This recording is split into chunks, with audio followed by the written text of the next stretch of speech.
स्वामीवाणी म्हणजे काय? नाही तर स्वामींच्या मुखातून निघालेली वाणी किंवा स्वामींच्या मला ना असे काही संकेत येत होते स्वामींचे, की आपल्याला स्वामींचा मठ बांधायचा आहे म्हणून, की नाही होणार रे तुझ्याकडून, काय करायला काय साधी गोष्ट आहे काय ती, ऐऱ्या-गैऱ्याकडून असं काय होत नाही.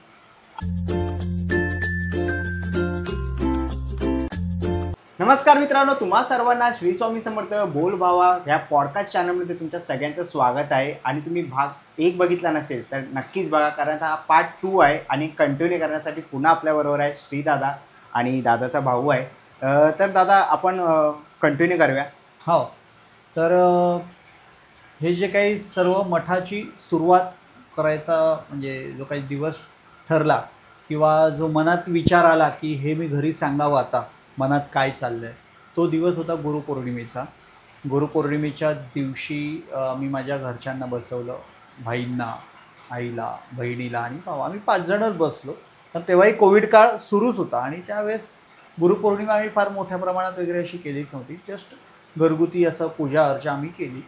आणि त्या दिवशी मी हा विचार घरच्यांना सांगायचं ठरवलं आणि तेव्हा मी सुरुवात केली की ह्या सर्व कोविडमध्ये जेव्हा तुम्ही आजारी होतात, हॉस्पिटलला होतात, आम्ही क्वारंटाईन झालो होतो, त्यावेळेत मला ना असे काही संकेत येत होते स्वामींचे, की आपल्याला स्वामींचा मठ बांधायचा आहे म्हणून.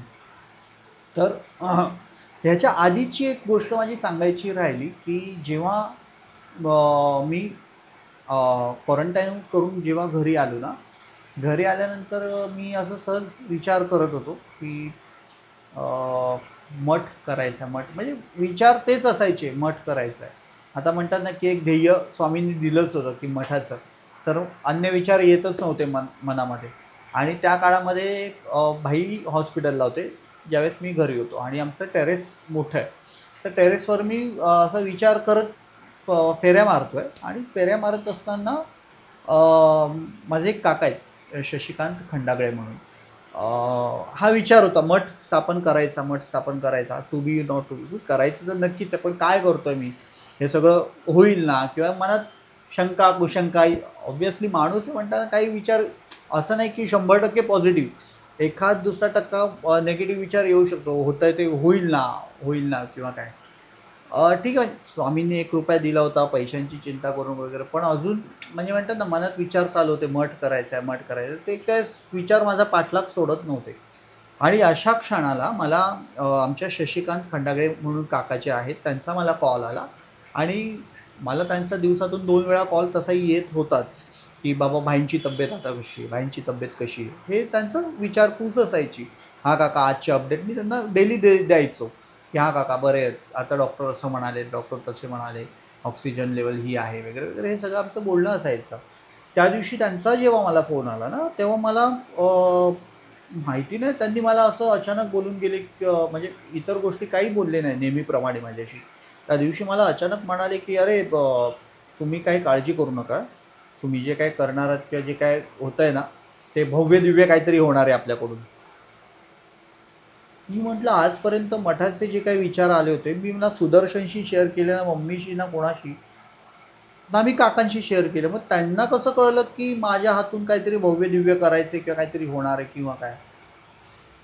मी म्हटलं काका ठीक आहे, ही वेळ फक्त लक्षात ठेवा, का हे मी तुम्हाला नंतर सांगेन, पण आता तुम्ही जे काय म्हणाला आहात ना, कदाचित माझ्या प्रश्नाचं उत्तर मला काहीतरी मिळालं आहे म्हणून मी तुम्हाला नंतर सांगेन काहीतरी, फक्त मला आठवण करून द्या. आठवण करायची गरज नाही म्हटलं, कारण मला उत्तर मिळालं आहे स्वामींकडून, कदाचित तुमच्याकडून, स्वामींनी तुमच्या मुखातून ते मला उत्तर दिलं आहे की मी फार विचार करतो आहे किंवा काय. पण तुम्ही मला जी गोष्ट सांगितली की आपल्याकडे काहीतरी स्वामींचा परिवार फार मोठा होणार आहे, वाढणार आहे वगैरे, असं काय काय काहीतरी शब्द होते त्यांचे. तेव्हा म्हटलं ठीक आहे, ही वेळ फक्त लक्षात ठेवा. आणि मग त्यानंतर गुरुपौर्णिमेला मी घरी ही सगळी गोष्ट सांगितली, मम्मीला, भाईंना, आईला सांगितलं की बाबा रे आपल्याला स्वामींचा मठ स्थापन करायचा आहे, असे मला फार आतून वाटू लागले, आपल्याकडून ही गोष्ट होणार आणि करायची. क्षणाचाही विलंब न करता मी त्याच्या आधी मी घरच्यांना सांगितलं, वेळ पडली तर आपल्याला हे राहतं घर विकावं लागेल, मम्मी तुझ्याकडे चाहे छोटे मोठे दागिने असतील, ते दागिने देखील आपल्याला विकावे लागतील. म्हटलं खरंच सांगतो. क्षणाचाही विलंब न करता ह्या दोघांनी, मम्मीनेही आणि भाईंनी देखील, मला एका क्षणात सांगितलं हो काही करायचं असेल, मठ बांधायचा. आता आपण मनावर घेऊ ही गोष्ट.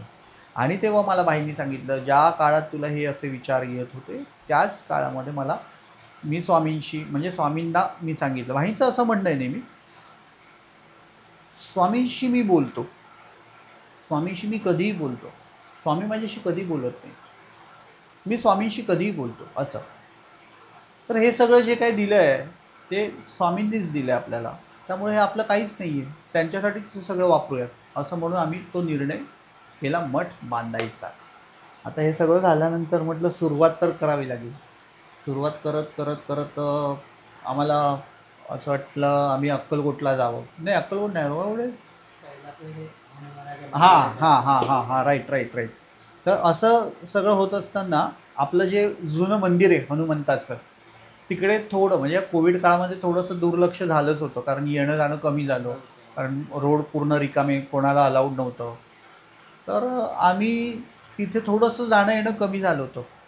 त्यामुळे काही दिवसांपूर्वी, मला वाटतं 1 महिन्यापूर्वी वगैरे, असा काहीतरी लाईट, जो ट्यूबलाईट असतो तो गेला होता मंदिरामध्ये, आणि आजूबाजूचे लोक तिथे दिवाबत्ती करतात. आणि एकदा संध्याकाळची वेळ झाली होती मला वाटतं, आणि संध्याकाळची वेळ झाल्यानंतर तिकडे मी बघितलं की ट्यूबलाईट गेला. मी लावून बघितलं, लागत नाही. म्हटलं ठीक आहे, काळोख होता आणि ते दिव्यांच्या प्रकाशामध्ये मारुती छान असे त्यांचं रूप दिसत होतं.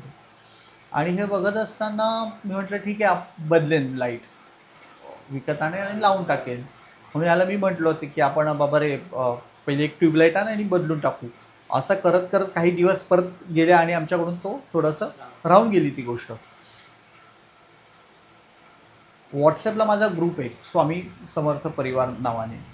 त्यामध्ये माझा मित्र आहे मनोज तामणकर. तो तेव्हा त्याने वाणी चालू केली, स्वामींची वाणी. म्हणजे स्वामींच्या बखरीतले जेवढे काही शब्द स्टोरीज, गोष्टी आहेत, त्या एक एक गोष्टी त्यामध्ये टाकायच्या, किंवा स्वामींच्या मुखातून निघालेल्या काही वाणी आहेत. म्हणून ते स्वामी वाणी नावाचं त्याने एक काय बोलतात पारायण चालू केलं होतं, की दररोज एक गोष्ट टाकायची, दररोज एक गोष्ट टाकायची. त्याला नंबर असायचे, आजची गोष्ट 1, 2, 3, 4, स्वामीवाणी 2, स्वामीवाणी 3, स्वामीवाणी 4, असे ते सिक्वेन्स होत्या. तर ह्या सगळ्या सिक्वेन्समध्ये मला आठवतं त्यांनी डेली टाकणं चालू केलं. लोकांना ते वाचून खूप आनंद होऊ लागला होता आणि लोक वाट बघायचे, आज स्वामीवाणी कधी येते, स्वामीवाणी कधी येते.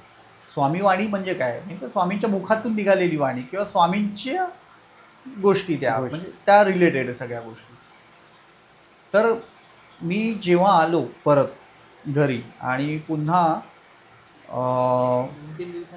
एक नाही आठवड्याभराने आम्ही पुन्हा खाली गेलो आणि बघितलं लाईट गेला आहे.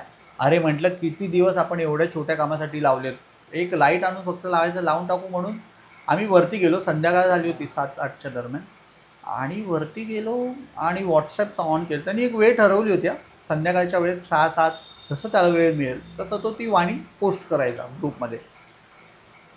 ह्याने मला एक गोष्ट दाखवली, अरे आजची वाणी वाचलीस का तू? म्हटलं काय होती रे बाबा वाणी? मी नाही वाचली. बोलतं बघ ओपन कर. आणि मी वाचतोय. त्यामध्ये वाणीमध्ये हायलाईट पॉईंट होता, म्हणजे जे बोल्ड अक्षर असतात ना, बरोबर, त्या 2 लाईन अशा होत्या, मेरे हनुमान को अंधेरे में रखाय क्या, उनकी तरफ देखता नहीं. ओके, म्हणजे स्वामींनी सांगते, स्वामींची वाणी ती गोष्ट आहे, त्याच्या खाली ती गोष्ट आहे. बरोबर, स्वामी असे का म्हणाले, तो भाग नंतरचा. हो, हायलाईट पॉईंट काय होता, मेरे हनुमान को अंधेरे में रखाय क्या. बरं, ह्या गोष्टीची मी आजपर्यंत फार कमी ठिकाणी वाच्यता केली, कारण कुणाला अतिशयोक्ती वाटू शकते. एवढं कसं काय तंतोतंत तू हनुमानाची लाईट गेली आणि बरोबर त्याच वेळेस तुला कसा काय हा मेसेज आला किंवा काय आलाय, तो ही वस्तुस्थिती आहे. बरोबर, हां, माना किंवा नका मानू, ही गोष्ट घडली आहे जी आम्हाला कळली. ह्याने मला सांगितलं, अरे बापरे. म्हटलं सुद्धा आम्ही लागलीच उठलो आणि तिथला लाईट लगेच आम्ही बदलून घेतला. लाईट लावणं म्हणजे काय करणं, प्रकाशमय जीवन करणं, बरोबर ना. तसं तिथे लाईट लावल्यानंतर आमच्या ज्या काही अंधारातल्या गोष्टी किंवा म्हणतात ना, आमचं आयुष्य प्रकाशमय झालं असं.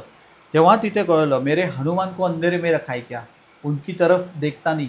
त्याला कसं कळलं की आजच्या वाणीमध्ये हेच टाकावं किंवा काय. बरोबर, बरोबर ना, त्याला काय माहिती, भाग 1, भाग 2, भाग 3, भाग 4 असं. बरोबर, असं झालं. आणि मग आम्ही खूपच ह्या गोष्टीमुळे हे झालो. म्हटलं काहीतरी स्वामी लिंक देतात आपल्याला, हा संकेत. स्वामींनी ना आम्हाला कधी दृष्टांत दिला आहे, ना आम्हाला कधी कोणाच्या स्वप्नात आले आहेत, कधीच नाही. कारण भाईंचं काय म्हणणं आहे की तेच मगाशी सांगितल्याप्रमाणे स्वामींशी बोलतो, स्वामी माझ्याशी नाही बोलत. स्वामी मला दिसतात तर मी डोळे बंद करून ध्यानात कशाला बघू?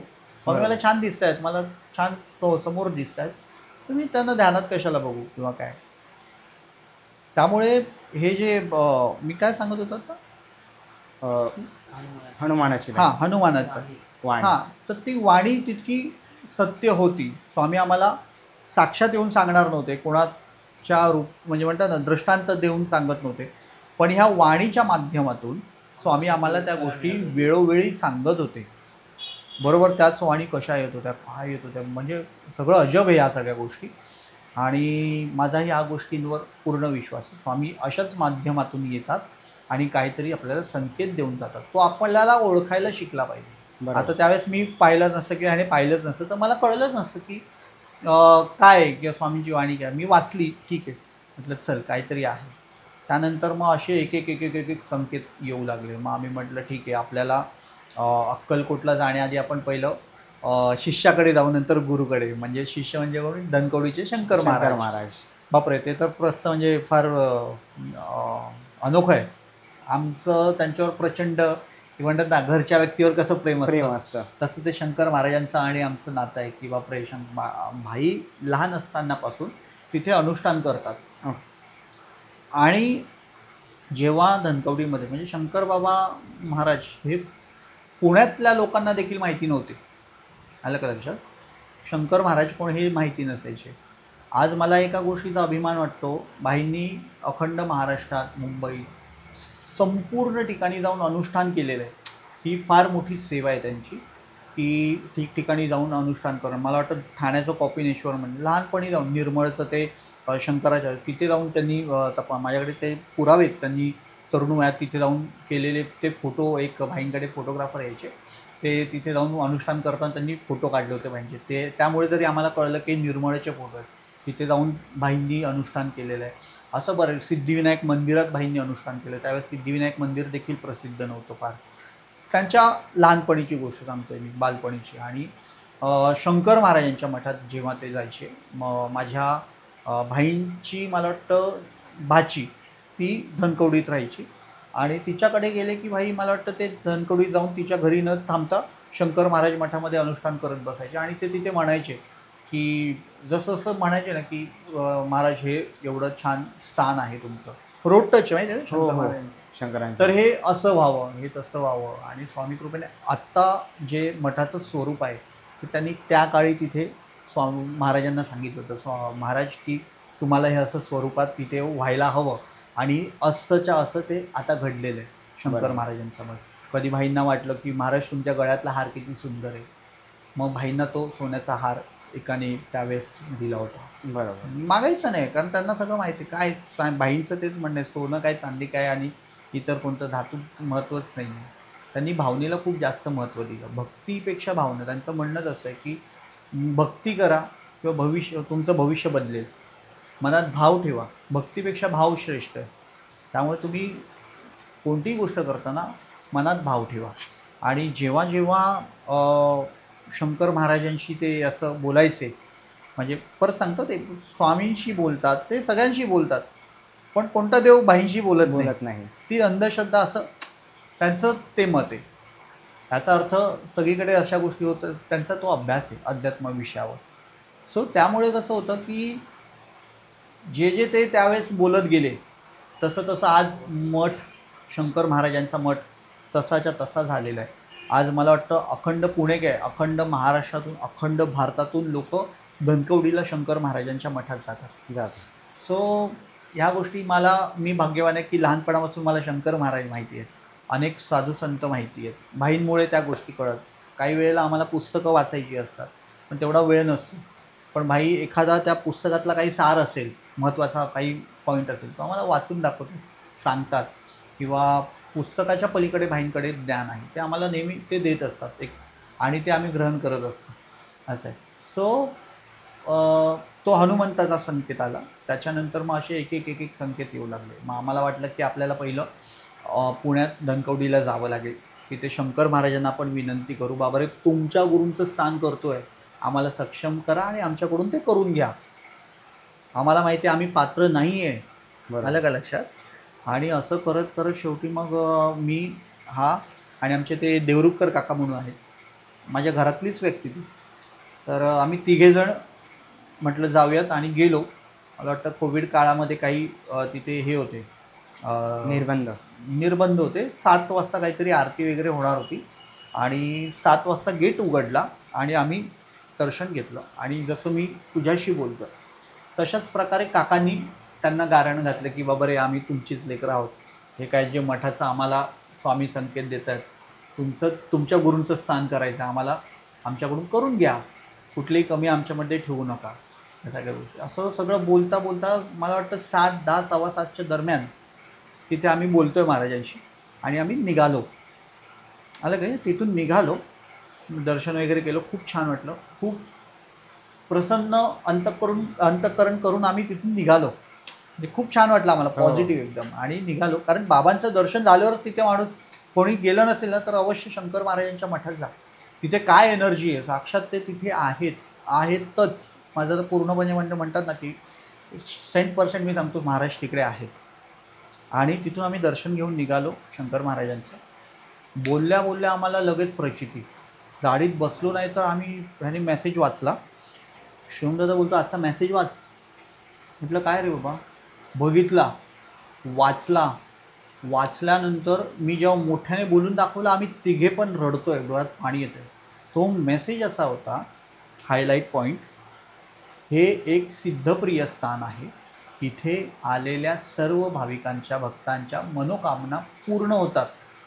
बरोबर. हे असं ते एक हायलाईट होतं. शपथ. आणि इतकंच नाही, आता ह्याच्या खालचा आशय जो होता ना तो सगळ्यांना हैराण करून सोडणार आहे. कारण की तो आशय असा होता, तो विषय असा होता की काही भाविक, म्हणजे मी म्हणतात ना पूर्ण सांगत नाही, काही भाविक स्वामीचं स्थान निर्माण करत होते, मठ स्थापन करायचं होतं त्या काळामध्ये स्वामी स्थान. आणि असं ही अडचणी आल्या आणि शेवटी काय लिहिलं होतं, शेवटचं वाक्य, आणि मठ बनवून पूर्ण झाला. आपण कशासाठी आलो होतो? बरोबर. मठाच्या संदर्भात बाबांच्या गोष्ट कानावर घालण्यासाठी. आणि बाबांनी आपल्याला संकेत दिला, मठ स्थापन होणार.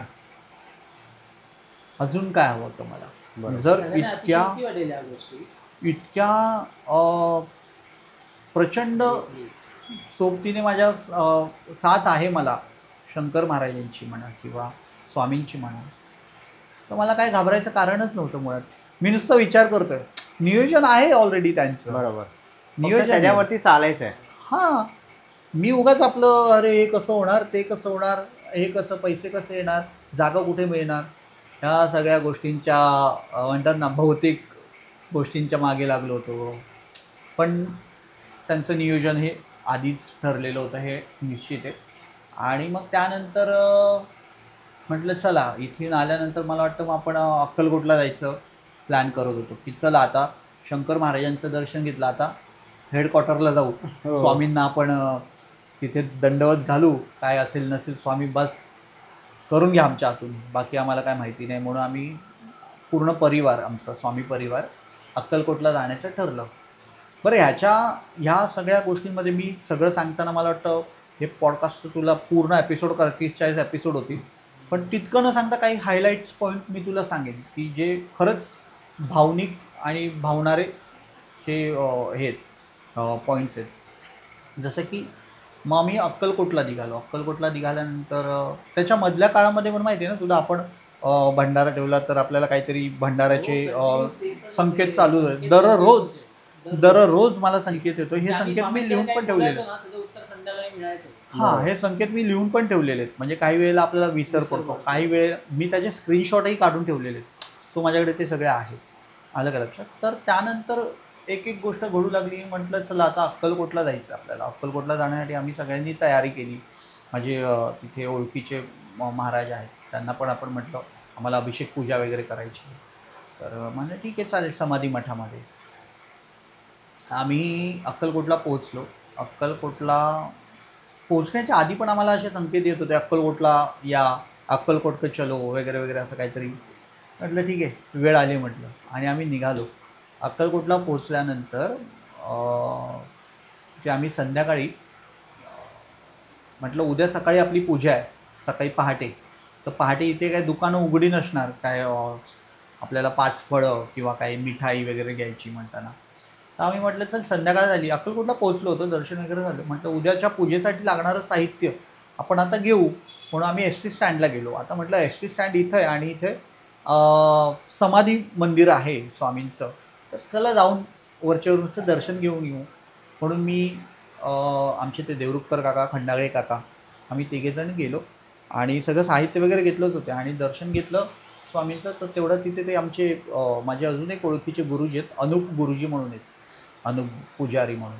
तर ते म्हणे अरे तू इथे, म्हटलं हां दर्शनाला आलो. तर नाही म्हणे चल मी जे काय वेद भवन बांधलेलं आहे तिथे तुला यायचं आहे, तिथे तुला आपण केलेलं स्वामींचं स्थान तुला दाखवतो, आवडेल. म्हटलं ठीक आहे, स्वामींची इच्छा. आणि मग ते मला त्यांच्या घरी घेऊन गेले, वेद भवन वगैरे दाखवलं होतं. मग त्यांनी विचारलं काय नियोजन किंवा काय. म्हटलं नियोजन असं आहे की स्वामी संकेत देत आहेत मठ बांधण्याचं. बरं, मग त्यांना सगळं सविस्तर सगळं सांगितलं, असं आहे सर्व गोष्टी. त्यानंतर मग ते मला म्हणाले एक काम कर, आता जेव्हा केव्हा तू मुंबईत जाशील, जेव्हा केव्हा मुंबईत जाणं होईल तेव्हा सिद्धिविनायकाच्या चरणी 5 डाळिंब आणि 1 शहाळं असं तू तिथे अर्पण कर आणि सांग की स्वामींनी पाठवलं हे काम पूर्ण होत्यात म्हणून मठाचं. म्हटलं ठीक आहे. तोपर्यंत आमच्या सगळ्या मुंबईत हे चालू होतं, जागा सर्च करणं, कुठे काय अशी चांगली जागा मिळते का किंवा काय. म्हटलं ठीक आहे, आपण सर्च करत राहू, तर स्वामी ठरवतील काय करायचं कसं काय. तशी मला वाटतं त्या काळातच आपल्याला परळ विलेजची जागा दिसलीच होती ना त्याची. त्याच जागेच्या संदर्भात आम्ही तिथे परळ विलेज म्हणजे ह्या सर्व घडामोडींमध्ये आम्ही ते काम सोडलं नव्हतं, जागा शोधण्याचं. आम्ही परळ विलेजमध्ये गेलो. परळ विलेजमध्ये आम्ही जागा पाहिली, जागा आवडली होती. फार म्हणजे मोठा बजेट होता जागेचा वगैरे. तर आम्ही तिथे दर्शन केलं अक्कलकोटला अनुप गुरुजींनी सांगितल्याप्रमाणे. म्हटलं चला मुंबईत आल्यावर आपण जाऊ सिद्धिविनायकात. तिथे दर्शन झालं, पूजा झाली, सगळं झालं. मुंबईत आलो. मुंबईत आल्यानंतर मला थोडासा या गोष्टीचा विसर पडला की मला सिद्धिविनायक मंदिरात जाऊन त्यांनी सांगितल्याप्रमाणे 1 शहाळं आणि 5 डाळिंब. डाळिंब हे स्वामींचं आवडीचं फळ आहे, फार कमी लोकांना माहिती. हो, स्वामींना डाळिंब फार आवडायचं. हां, कोणतेही भाविक आलं की स्वामींना डाळिंब आणून ते सोलून खाऊ घालायचे भक्त. असं करत करत मला वाटतं 1 आठवडा 15 दिवस निघून गेले ह्या गोष्टींसाठी. आणि देवरुखकर काकांचा मुलगा आहे जो कौस्तुभ म्हणून, तो आला होता घरी. त्याने मला आठवण करून दिली की दादा आपल्याला ते सांगितल्याप्रमाणे सिद्धिविनायकमध्ये जायचं आहे ना, तू बघ मनावर घे, जरा ते करून येऊ, कदाचित काही कामं रखडली असतील ती आपली पूर्णत्वास जातील. म्हटलं हा जाऊया म्हणून, ठीक आहे करू ना आपण. असं करत करत मला वाटतं संध्याकाळ झाली होती ती वेळ, 4-5च्या दरम्यान ती गोष्ट मला त्यांनी सांगितली. आणि 6-7च्या मध्ये एक वाणी आली. ती वाणी अशी होती, हायलाईट पॉईंट स्वामींची वाणी, मेरे डालिम मेको लादो, मेरे डालिम मेको लादो. अरे बापरे, म्हटलं डाळिंब, स्वामी मागताय डाळिंब, हे कसं काय. म्हणजे खरंच अतिशयोक्ती वाटते. अजूनही आम्हाला सांगताना असं वाटतं हे खरंच. स्क्रीनशॉट मी ठेवलेले आहेत, मेरे डालिम मेको लादो. आणि पुढे अजूनही काहीतरी लाईन होती, ती तितकीशी मला आता आठवत नाही, पण माझ्याकडे सगळं आहे लिहिलेलं. असं झाल्यानंतर मी म्हटलं नाही आता जावं लागेल. म्हणून मी याला म्हटलं बाबा रे, त्यावेळेस नाही ते सिद्धिविनायक मंदिरात स्लॉट एक करायचे होते, बुकिंग करायचे. आपल्याला कोणत्या स्लॉटला जायचे त्यावेळेसच दर्शन घेऊ शकतो. आणि अजून एक तिथे नियम असा होता की आतमध्ये जाताना हार, फुलं, नारळ आपण आतमध्ये नेऊ शकत नव्हतो कोविड काळामध्ये. तो काळ चालू होता, सेकंड लाट वगैरे चालूच होती. आणि म्हटलं कसं करायचं आपण. म्हटलं मी माझ्या पूर्ण विभागात शोधले, मला डाळिंबच सापडले नाही. पहिली गोष्ट तर मी फोन लावला होता की माझा स्लॉट बुकिंगसाठी, माझा ओळखीचा मित्र आहे सिद्धिविनायकमध्ये. तर तो म्हणाला, तो गावी होता मला वाटतं, असं काहीतरी होतं. आणि मग अजून एक श्रुतीताई म्हणून, तिला सांगितलं ताई मला दर्शनाला यायचं, ती तिथे कामाला आहे. तर ती मला म्हणाली की हां ये ना कधी. आणि तिने मला वेळ दिली, 1 वाजता तू पोहोच म्हणून तिकडे. आणि आम्ही निघालो होतो 12-12:30च्या दरम्यान. म्हटलं आपल्या डाळिंब घ्यायचे, थोडा वेळ नको, 5-10 मिनटं आधीच जाऊ, नाहीतर स्लॉटमध्ये तिला त्रास नको परत आपल्याला आतमध्ये नेणं किंवा काय. म्हणून आम्ही संपूर्ण विभागात डाळिंब शोधले, आम्हाला कुठेच मिळाले नाही. मग मला वाटतं इथे प्रभादेवीलाच पाहिले का आपण ते डाळिंब? दादर स्टेशन, हां दादर स्टेशनच्या बाहेर जेव्हा आम्ही आलो तर तिथे डाळिंबांचा वाटा दिसला. अरे म्हटलं मिळाले डाळिंब, बाबा घे काय पैसे असतील ते. आणि पैसे दिले. 7 डाळिंबांचा वाटा होता तो. हां. आणि मी 7 म्हटलं 7 कुठे 5 म्हणून वाटा आहे तो दे 7 डाळिंबांचा. 7 डाळिंब घेतले आणि एक शहाळं घेतलं. म्हटलं बास. आता आम्ही तिथे गेलो सिद्धिविनायक मंदिरात आणि तिथे आम्हाला सिक्युरिटीने ते बाहेर ठेवायला सांगितलं, हे तुम्हाला नेता येणार नाही आतमध्ये. मग आम्ही थोडंसं नर्वस झालो. म्हटलं हा बोलला की आपण एक काम करू ना, उद्यान गणेश पण सिद्धिविनायकच आहे, बरोबर, आपल्याला गणपतीला जायचं आहे ना, देऊ. म्हटलं ठीक आहे चल. असं मनात आम्ही थोडं आम्हालाच सांभाळलं की ठीक आहे करू. आम्ही दर्शन घेतलं आणि सांगितलं स्वामींच्या आदेशाने आम्ही ते सगळं करतो आहे, थोडंसं आशीर्वाद राहू द्यात. असं करून आम्ही सगळं मागणं मागितलं आणि बाहेर आलो. आणि ताईला परत म्हटलं गं ताई, आम्हाला ना काही गोष्टींचा संकल्प होता गं, आम्हाला ते डाळिंब आणि एक काय बोलते श्रीफळ, हां श्रीफळ म्हणजे शहाळं तिथे बाप्पाची ते ठेवायचं होतं. पण ते सिक्युरिटीने बाहेर ठेवलं. बोलते कुठे ठेवलं आहे म्हणून बाहेर ठेवलं. मग ते परत ती गेली स्वतः, ते डाळिंब घेतले, शहाळं घेतलं आणि ते शहाळं आणि डाळिंब परत मला घेऊन ती मंदिरात आली सगळं घेऊन. स्वामींच्या कृपेने ते सगळे डाळिंब गणपतीच्या इथे असे छान मांडण्यात आले. एक शहाळं तिथे ठेवण्यात आलं आणि प्रसाद रूपी म्हणून मला एक एक, ह्याला एक आणि मला एक डाळिंब दिले आणि 5 डाळिंब बरं ती तिथे ठेवले गेले. माझा संकल्प पूर्ण झाला. म्हटलं हे 7 डाळिंब का आपण घेतले ह्याचं कारण तिथे मला कळलं की स्वामींचं हे नियोजन होतं. आणि हे झाल्यानंतर मी आलो घरी. म्हटलं चल झालं, चांगली गोष्ट आहे. आणि मी अनुप गुरुजींना फोन केला. ही गोष्ट होती दुपारी 1-2च्या दरम्यानची, बरोबर त्याच दिवसाची 1-2च्या दरम्यानची. आणि 3 मला वाटतं एक 4-5च्या दरम्यान, 4-5च्या दरम्यान मी अनुप गुरुजींना ग्रँट रोडला असताना कॉल, माझं काहीतरी काम होतं ग्रँट रोडला आणि तिथून मी, मला आठवतं चांगलं, मी त्यांना कॉल केला की गुरुजी माझं तुम्ही सांगितल्याप्रमाणे मी ते सिद्धिविनायकाच्या चरणी ठेवलेलं आहे. आणि घरी आलो. घरी आल्यानंतर बरं 6-7च्या दरम्यान एक मेसेज आला होता की स्वामी गणपतीच्या मंदिरात पोहोचले आहेत, स्वामी गणपतीच्या मंदिरात पोहोचले आहेत आणि सुंदराबाई त्यांना डाळिंबाची दाणे भरवत आहेत. म्हटलं हे काय, म्हटलं प्रत्येक गोष्टीमध्ये स्वामी आपल्याला उत्तर देत चालले आहेत. हे खूप अलौकिक होतं, म्हणजे हे फार विलक्षण. मला अजूनही ह्या गोष्टी असं अतिशयोक्ती वाटते की एवढे स्वामी आपल्या पाठीशी आहेत. आलं का लक्षात? पण जेव्हा आपण एखादं हाती कार्य घेतो ना तेव्हा आपल्याला ते टेन्शन असतं, पण करते ते स्वामीच असतात. सर्व गोष्टी स्वामी घडवून आणत होत्या. असं करत असताना शेवटी बऱ्याच म्हणतात ना काट्याकुट्याच्या मार्गातून स्वामींनी आम्हाला पाठवलं, इथे जा तिथे जा, इथे जा तिथे जा. आणि असे संकेत वेळोवेळी देत गेले. त्यानंतरचा कोणता संकेत होता आपला? मला वाटतं मग आम्ही पैशांच्यासाठी थोडंसं अडलं गेलो. पैशांसाठी मग माझ्या काही जवळच्या मित्रांनी मला खूप मदत केली. खूप लोकांकडून काही अपेक्षा ठेवल्या होत्या आणि मी स्वामींना सांगितलं होतं, स्वामी मठ बांधण्यासाठी लागणारा जो काही पैसा असेल त्यासाठी मी दिवस रात्र कुणाच्याही घरी फिरायला तयार आहे. अगदी म्हणतात ना भिक्षा मागेन मी, काही करेन, पण मी करेन म्हटलं स्वामी. असं करत असताना मला काही माझ्या जवळच्या लोकांकडून फार अपेक्षा होती, जी माझ्या म्हणजे म्हणतात ना स्वामींनी दाखवून दिलं त्यावेळेस लोक कशी होती काय होती. मला कुणाकडून 1 रुपयाची देखील मदत झालेली नाही. आणि अनपेक्षितपणे मला ज्या लोकांकडून अपेक्षा नव्हती ना त्या लोकांनी भरभरून मदत केली मला. माझ्या नावं घेण्यासारखी म्हणजे म्हणतात ना अशी बरीच मंडळी माझ्या आयुष्यामध्ये आहेत. माझे मित्रपरिवार ज्यांनी मला खूप स्वतः म्हणजे कोविड काळामध्ये एवढं मदत करणं फार कठीण होतं प्रत्येकासाठी ॲज अ फायनान्शियल. त्याला घ्यायचे करोडोंची जागा आणि हा चिल्लर जमवतोय, बरोबर ना. आणि ते फार हे होतं, लोकांना खाऊ वाटत होता. अनेक मोठमोठी लोकं मला भेटली, अनेक मोठमोठ्या लोकांच्या रेकॉर्डिंग्स मी अजून ठेवलेल्या आहेत ज्यांनी मला ज्या पद्धतीने मोटिवेट केलं गेलं होतं. मी कोणाचीच नावं घेत नाही आहे, पण कदाचित जर हा व्हिडिओ बघतील तर ते स्वतःला ओळखून जातील की मी याला डिमोटिवेट केलं होतं. असो, तो भाग वेगळा. पण त्यावेळेस मला डिमोटिवेट अशा प्रकारे केलं होतं की हे स्वामींचं स्थान करतो, ही काय साधी गोष्ट नाही आहे, त्यांची इच्छा लागते हे करण्यासाठी. आता त्यांना ह्या गोष्टी सांगून पटल्या नाहीत. माझे संकेत, माझं काम काय होतं, लोकांना सांगणं मी करतोय जे स्वामींच्या आदेशाने करतोय. आदेश होता हा त्यांचा, बरोबर. आणि मी करतोय ते त्यांच्या सांगण्यावरून करतोय. पण लोकांनी त्यातही शंका घेतली की नाही होणार रे, तुझ्याकडून काय करायला काय साधी गोष्ट आहे का ती, ऐऱ्या-गैऱ्याकडून असं काय होत नाही. ऐऱ्या-गैऱ्यांकडून अशा काही गोष्टी स्वामी करून घेत नाहीत, हा शब्द पण माझ्यासाठी वापरला गेला होता.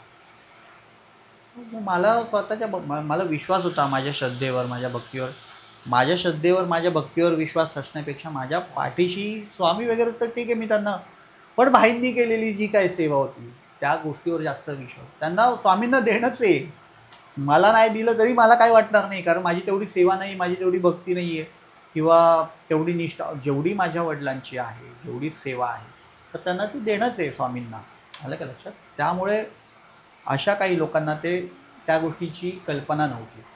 इवन माझ्या काही फॅमिलीतल्या लोकांनाही असं वाटत होतं की हे सोपं नाही किंवा हा करतोय ते पोरखेळ आहे सगळा, करोडोंच्या गोष्टी वगैरे अशा होतात का किंवा काय. तर अशा लोकांना आता कळलं की स्वामींचा मठ झाला यांचा किंवा काय, असं तो भाग नंतरचा. पण मी त्या गोष्टीकडे जास्त लक्ष न देता मी माझा मार्ग चालत राहिलो. माझ्या मार्गावर येणारे माझे भाई सुदर्शन, ह्या आम्ही रात्रंदिवस, मला वाटतं की रात्र बघायचो नाही, दिवस बघायचो नाही, आम्ही नुसतं पळापळ पैशांसाठी. माझे खरंच सांगतो, माझ्या मित्रांचा मी अजूनही आजन्म ऋणी असणार आहे, ज्यांनी मला ह्या मठासाठी भरभरून भरघोस मदत केली, विश्वासाने मदत केली की नाही ह्याच्याकडे आज 1 रुपया नसताना देखील मी याला एवढे पैसे का द्यायचे, असा त्यांनी अजिबात किंतु परंतु ठेवला नाही. आज एखाद्याचं झाल्यावर कोणी देईल. माझ्या भाईंचं एक वाक्य आहे, रंगलेल्या गालाचे मुके घ्यायला सगळेजण येणार आहेत, झाल्यावर सगळेजण करतील, पण ज्या वेळेस खरोखर गरज होती त्या लोकांनी ज्यांनी मला मदत केली, या लोकांना मी आयुष्यात कधी विसरू शकत नाही. कारण त्यांनी मला पैशांपेक्षा जी वेळ सांभाळून घेतली. आज मी त्यांचे पैसे रिटर्न करेन, पण ती वेळ मी त्यांना रिटर्न करू शकत नाही ना, ज्या वेळेस मला खरोखर मदत होती. मग ह्यासाठी मी त्यांच्याशी आजन्म कृतज्ञ असणार. त्यांची आठवण, त्यांना नेहमी माझ्याकडून असणाऱ्या ब्लेसिंग्स, स्वामींकडून असणाऱ्या ब्लेसिंग ह्या नेहमी असणार. प्रत्येक क्षणाला मी त्यांच्यासाठी ब्लेस असणार की बाबा स्वामी ह्यांच्याकडेही लक्ष द्या, ह्यांच्याकडे लक्ष द्या. त्यांनी मला या काळात मदत केलेली आहे. आणि स्वामी कृपेने मग माझी ती तयारी चालू होती ॲज अ फायनान्शियली. स्वामीने एक असा आयुष्यामध्ये, म्हणजे म्हणतात ना, ह्या गोष्टी होईपर्यंत मला वाटतं 4 वर्ष लोटून गेली. 4थ्या वर्षी माझं असं वाटलं की कुठेतरी आता काहीतरी माझं होतं आहे असं की हो. त्यामुळे एका व्यक्तीची ओळख झाली. त्या व्यक्तीने मला वन शॉट मदत केली त्या मठ बांधण्यासाठी किंवा घेण्यासाठी, जागा घेण्यासाठी. जी करोडो रुपयांची मदत मला हवी होती, जी एका व्यक्तीने मला मदत केली. मला वाटतं माझ्या समोर साक्षात स्वामीच माझ्यासाठी ते आहेत. आणि त्यांनी ती मदत केल्यानंतर मला असं वाटलं की आता मी सक्षम झालो. जेव्हा माझ्या हातात पैसे आले मठ बांधण्यासाठी, तेव्हा मला असं वाटलं की मला आता झालं. कारण मी स्वामींना काय मागत होतो, पैसे मागत होतो. बरोबर. स्वामी मला पैसे द्या. कशाला पाहिजे होते? मठ बांधायला. मी जर स्वामी मला मठ द्या, स्वामींनी मठ दिला असं देतच होते ना मला ते. हो. आणि स्वामींना मी काय मागतोय? पैसे. सो हे पैसे जे आहेत स्वामींनी मला देऊ केले. घे, दाखव बांधून मठ. बरं, ह्याच्या आधीची एक गोष्ट सांगतो मी. प्रणव धारगळकर म्हणून एक स्वामीची छान भजनं गातो, खूप मोठा आर्टिस्ट आहे. हे दादा माझे खूप चांगले मित्र आहेत. आणि यांनी जेव्हा त्यांना कळलं की मी मठ बांधायचं असं काहीतरी डोक्यात चाललं आहे, तेव्हा मला पहिल्यापासून सांगत गेले. जेव्हा कळलं ना पहिलं, अरे तू मठ बांधतोयस ना, पहिलं लक्षात ठेव, जिथे औदुंबराचं झाड असेल ना अशीच जागा घे. बरं. म्हटलं ठीक आहे. मग ते जेव्हा भेटायचे मला तेच सांगायचे, अरे जिथे औदुंबर असेल तिथे घे. अजून एक वेळ अशी आली की मी ह्या माणसाला टाळू लागलो की अरे आता मला तेच सांगणार, औदुंबर असेल ती जागा घे, औदुंबर असेल ती जागा घे. मग मी त्यांना सांगेन, दादा अशी जागा आता मुंबईत मिळणं कठीण आहे. मी काय करेन, एखादी कुंडी घेईन, त्यामध्ये काय ते बीज हे पेरेन आणि त्यांना औदुंबर करून वाढवेन मी तो. नाही तशी नाही पाहिजे जागा, तशी पाहिजे. ठीक आहे म्हटलं चल. आणि असं मी थोडंसं त्या गोष्टीकडे दुर्लक्ष केलं. तिथून आम्ही परळ विलेजमध्ये एक जागा पाहिली. तिथे औदुंबराचा वृक्ष वगैरे काही नव्हता, पण जागा ही प्रशस्त आणि फार मोठी होती. 2000 स्क्वेअर फीट वगैरे असेल ती.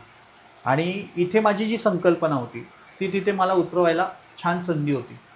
आणि स्वामींना सांगितलं होतं, स्वामी मला ही जागा घेण्यासाठी मला पैसे द्या, मला कसेही करून पैसे द्या. आणि स्वामींनी ते देव केले माझ्याकडे पैसे, घेऊन दाखव जागा. नाही घेऊ शकलो मी ती जागा. माहिती नाही मी का नाही घेऊ शकलो, म्हणजे ते व्यवहारच आमचे झाले नाहीत.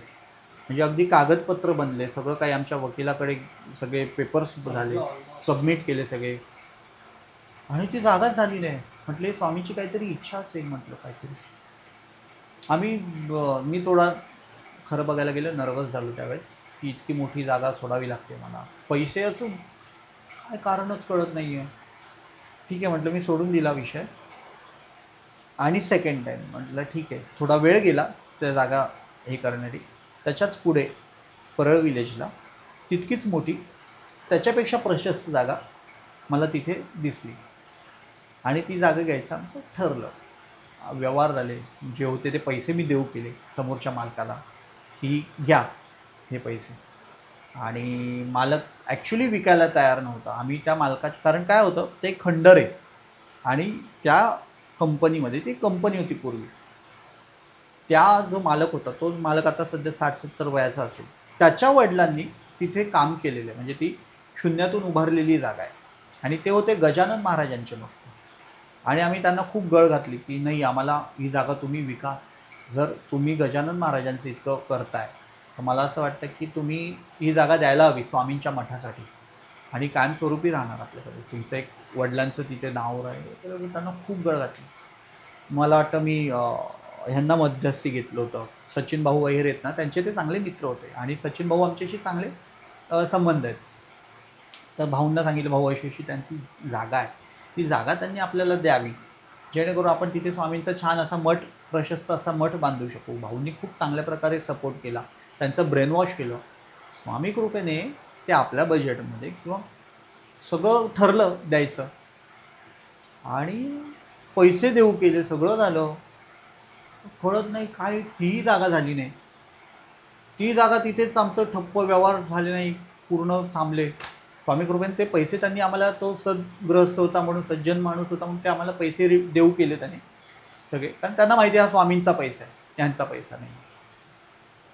असं करत असताना आम्ही खूप नर्वस झालो. ज्या व्यक्तीने आम्हाला दिले होते पैसे, त्या व्यक्तीला असं वाटू लागलं, अरे वर्ष झालं आता हे 2 जागेसाठी त्यांनी प्रयत्न केले, यांचं झालं नाही, कदाचित त्यांच्याकडून पुढे पण काय होईल असं त्यांना वाटत नाही होणार. म्हणून मग त्यांनी मला सांगितलं, बाबा रे तुझ्याकडून काय वाटत नाही काय होईल किंवा काय, तू एक काम कर, माझे पैसे देत ते मला पुन्हा रिटर्न दे. मला वाटतं 11 महिने होऊन गेले होते ह्या गोष्टीला, पैसे माझ्याकडे होते. तेवढा त्यांनी मला 11 महिने विश्वास ठेवला.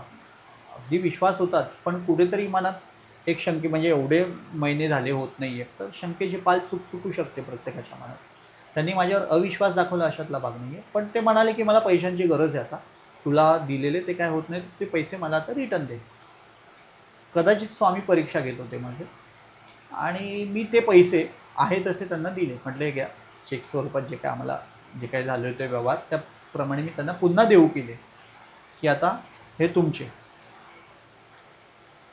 थोडंसं मनाला लागली होती गोष्ट, आणि स्वामींनी मला तिथे दाखवून दिलं की पैसे पाहिजे होते ना, हे पैसे दिले होते, नाही बांधू शकलास तू मठ. तेव्हा कळलं पैशांनी कामं होणारी नाही आहेत. हा विषय खूप भावनेचा आहे. त्यासाठी मला पूर्णपणे स्वामींना लोटांगण घातलं. मी स्वामींना म्हटलं, स्वामी चुकलो. आम्ही सगळ्यांनी माफी मागितली. आम्हाला वाटलं आता पैसे मिळाले म्हणजे मठ होणार, असं नाही आहे. पैशांनीच मठ होणार असेल तर असे लाखो भाविक आहेत ज्यांच्याकडे पैसा आहे पण त्यांच्याकडून मठ नाही. त्यांची इच्छा पण आहे मठ आपल्याकडून व्हावा.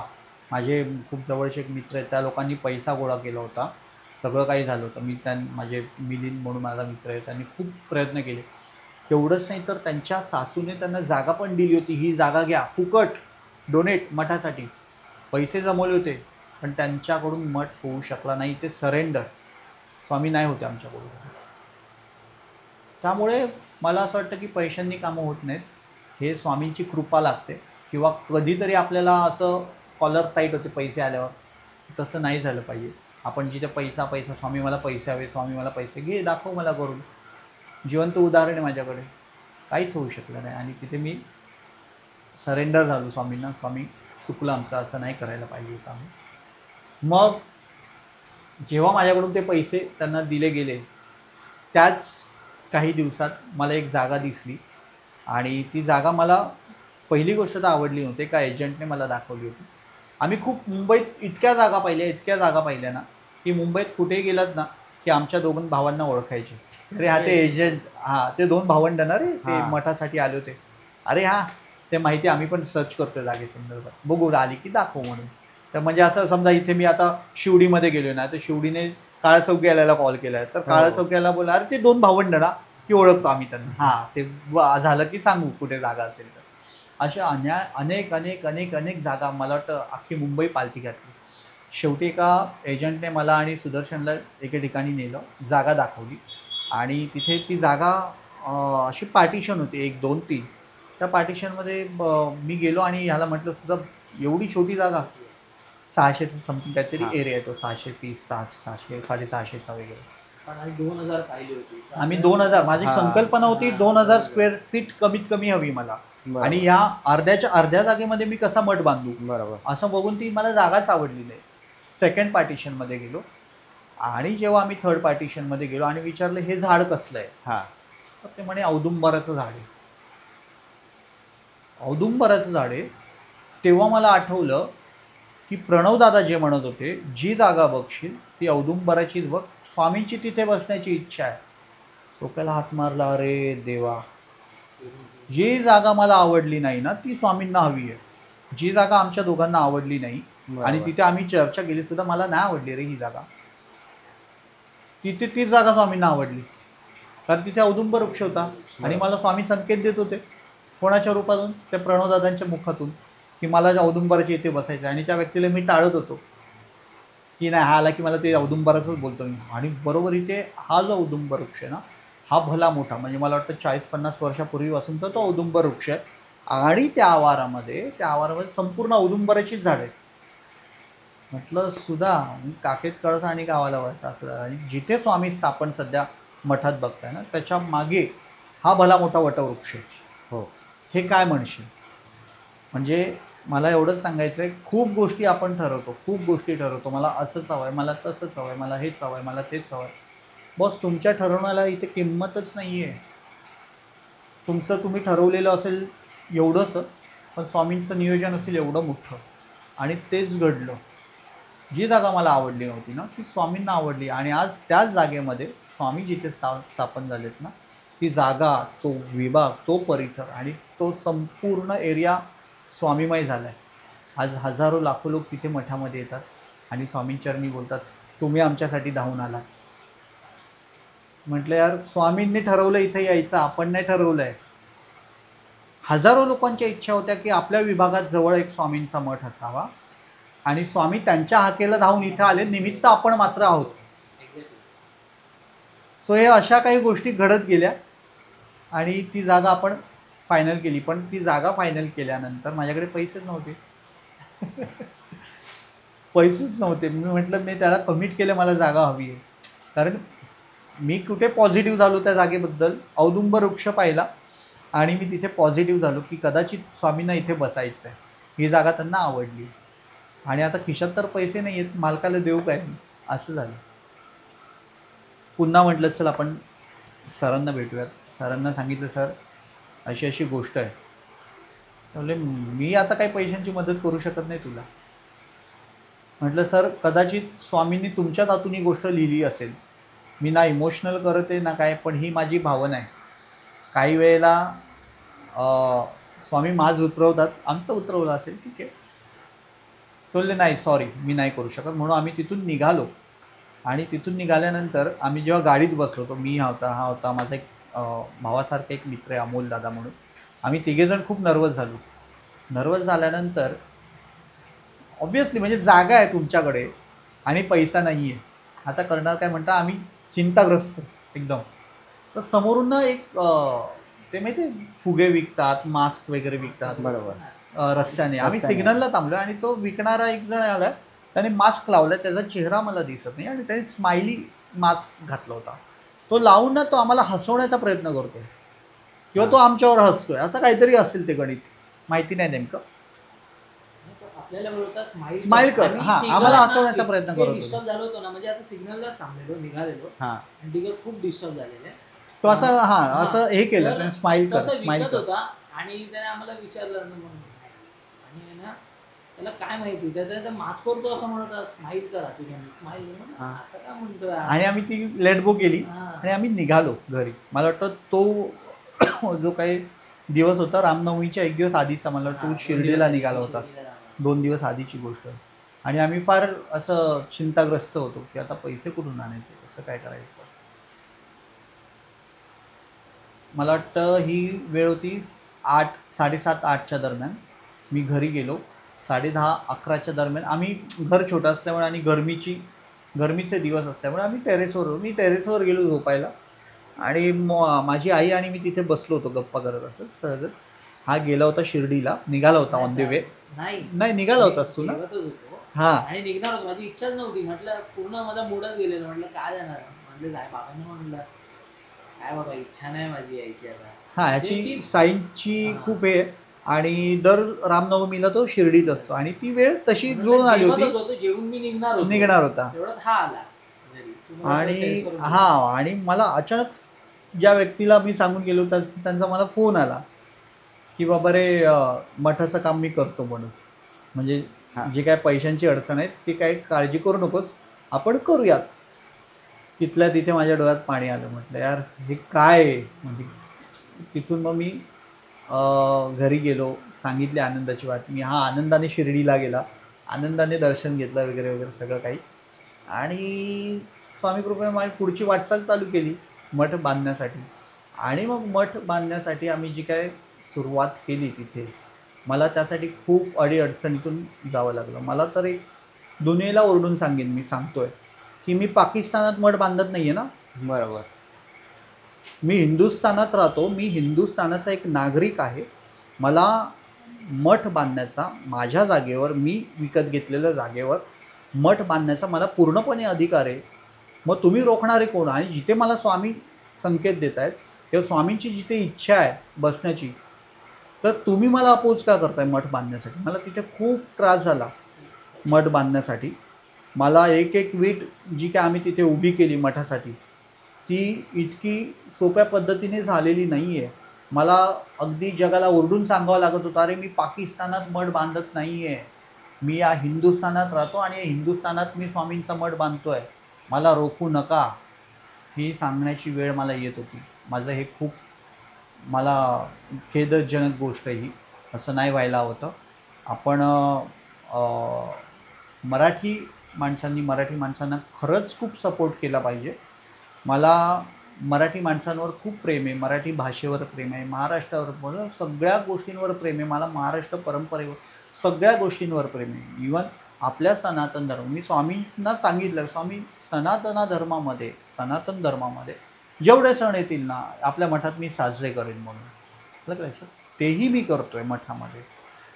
तर मला तुम्हाला जर सहकार्य करायचं नसेल ना मठ बांधण्यासाठी, तर विरोध पण करू नका. मराठी लोकांना मी सांगायचो आपल्या, आलं का लक्षात. कारण मी एक धर्माचं काम करतो आहे, मी स्वामींचं कार्य आहे. तर हे काही सोपं नाही. हे त्यांनी दिलेलं कार्य मी पुढे नेतो आहे. ठीक आहे, म्हणजे काही अडीअडचण येते तिथे मी फेस करतो आहे, पण आपल्या मराठी बांधवांनी मला पूर्ण सहकार्य करावं अशी माझी अपेक्षा होती.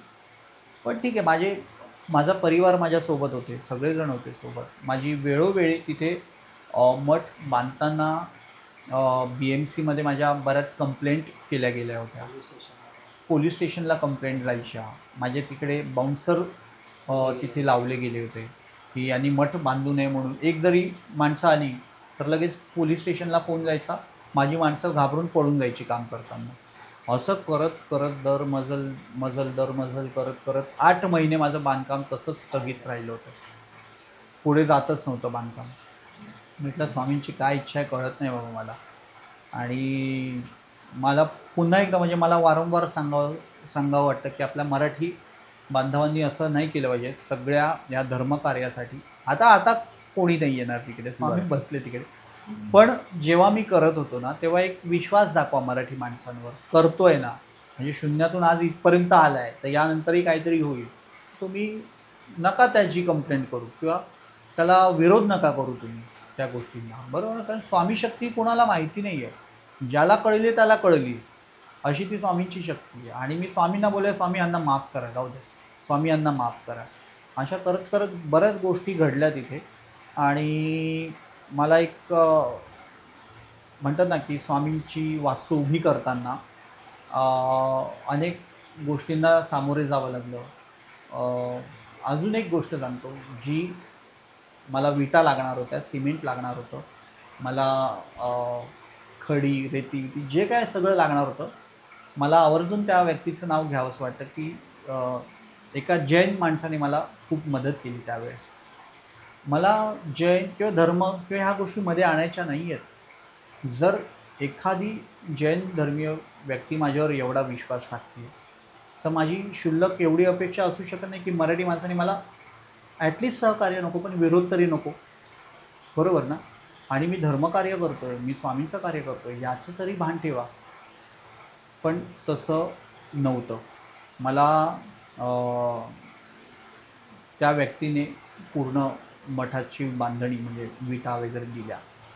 एका स्वामी जिथे स्थापन झालेले आहेत, मला सांगायला आनंद होतो की स्वामी जिथे स्थापन झाले, तो जो आर्टिफिशियल G5 मार्बल जो खूप लाखाचा महाग येतो फार, जिथे गणपती स्थापन झाले, ती देवी, ही डोनेट करणारी व्यक्ती मुस्लिम धर्मीय. त्याने एका क्षणाचा विलंब न करता त्याने विचार, अरे हे मत भाग्य आहे माझं की तू ही सेवा, म्हणजे स्वामींनी तुला सुचवलं मला ही सेवा करण्याचं काम, अवश्य तुला जेवढं लागेल तेवढं माझ्याकडून घेऊन जा, न संकोच करता. आणि त्या काळामध्ये माझ्याकडे वेळ फार कमी होता. मूर्ती येणार होती आपली गुढीपाडव्याच्या दिवशी, आणि स्वामी येणार त्या दिवशी माझं ते काम पूर्ण होत होतं. त्यामुळे त्या माणसाने अजिबात मला कोणत्या गोष्टीची कमतरता होऊ दिली नाही, हे पाहिजे घेऊन जाते पाहिजे. आणि तो जो काय स्वामींचा मेन स्टेज आहे, गाभारा आहे, त्यासाठी लागणारा जो काही आर्टिफिशियल मार्बल आहे, तो मला त्या व्यक्तीने दिला आहे, एका मुस्लिम धर्मीय माणसाने. सो असं कधीतरी अशा गोष्टी वाईट वाटून जातात की मराठी माणसांनी आम्हाला सहकार्य करायला, माझे सगळे माझ्यासोबत असणारी जी लोक आहेत ती सगळे महाराष्ट्रीयन आहेत, मराठी आहेत. मग आपण मराठी आपण टीम करून आपण फाईट का करा? ती फाईट करण्यापेक्षा मी त्याला मिठी मारेल, ती मिठी प्रेमाची असेल. आलं का लक्षात? स्वामींनी आपल्याला एक असं तेज प्राप्त केलं आहे त्यांच्या भक्तीमुळे की शत्रू मित्र होत आहेत. मला तेच करायचं आहे की मला कुणाशी भांडायचं नाही आहे, मला कोणाचा विरोधक म्हणून थांबायचं नाही आहे. मला स्वामी असं तेज देतील की शत्रू पण मला बघून मित्र होईल. आणि आपल्या या सर्व सेवेकऱ्यांमध्ये, माझ्या या सोबत असणाऱ्या लोकांमध्ये तेवढं तेज आहे स्वामींनी दिलेलं. त्यामुळे मग हे इथपर्यंत कारभार आला. स्वामींचा मठ स्थापन करण्याचा विषय होता. मला वाटतं आम्ही एक दिवस बघत गेलो की ह्या दिवशी केलं तर कसं वाटेल. मग आलं स्वामी जयंती. मग स्वामी जयंतीच्या दिवशी आपण ॲटलिस्ट फोटो स्थापन करूया आणि मग पूजा चालू करून मग मठ हळूहळू सुधारूयात. त्याशिवाय आपल्याला काय तिथे म्हणजे म्हणतात ना की हे होणार नाही, हे लोक त्रास द्यायचे ते देणारच आहेत, फक्त एकदा स्वामी बसू देत, मग बाकी त्रास कमी होईल, असं आम्ही मनात विचार केला. आम्ही डिस्कस करत होतो एकमेकांशी.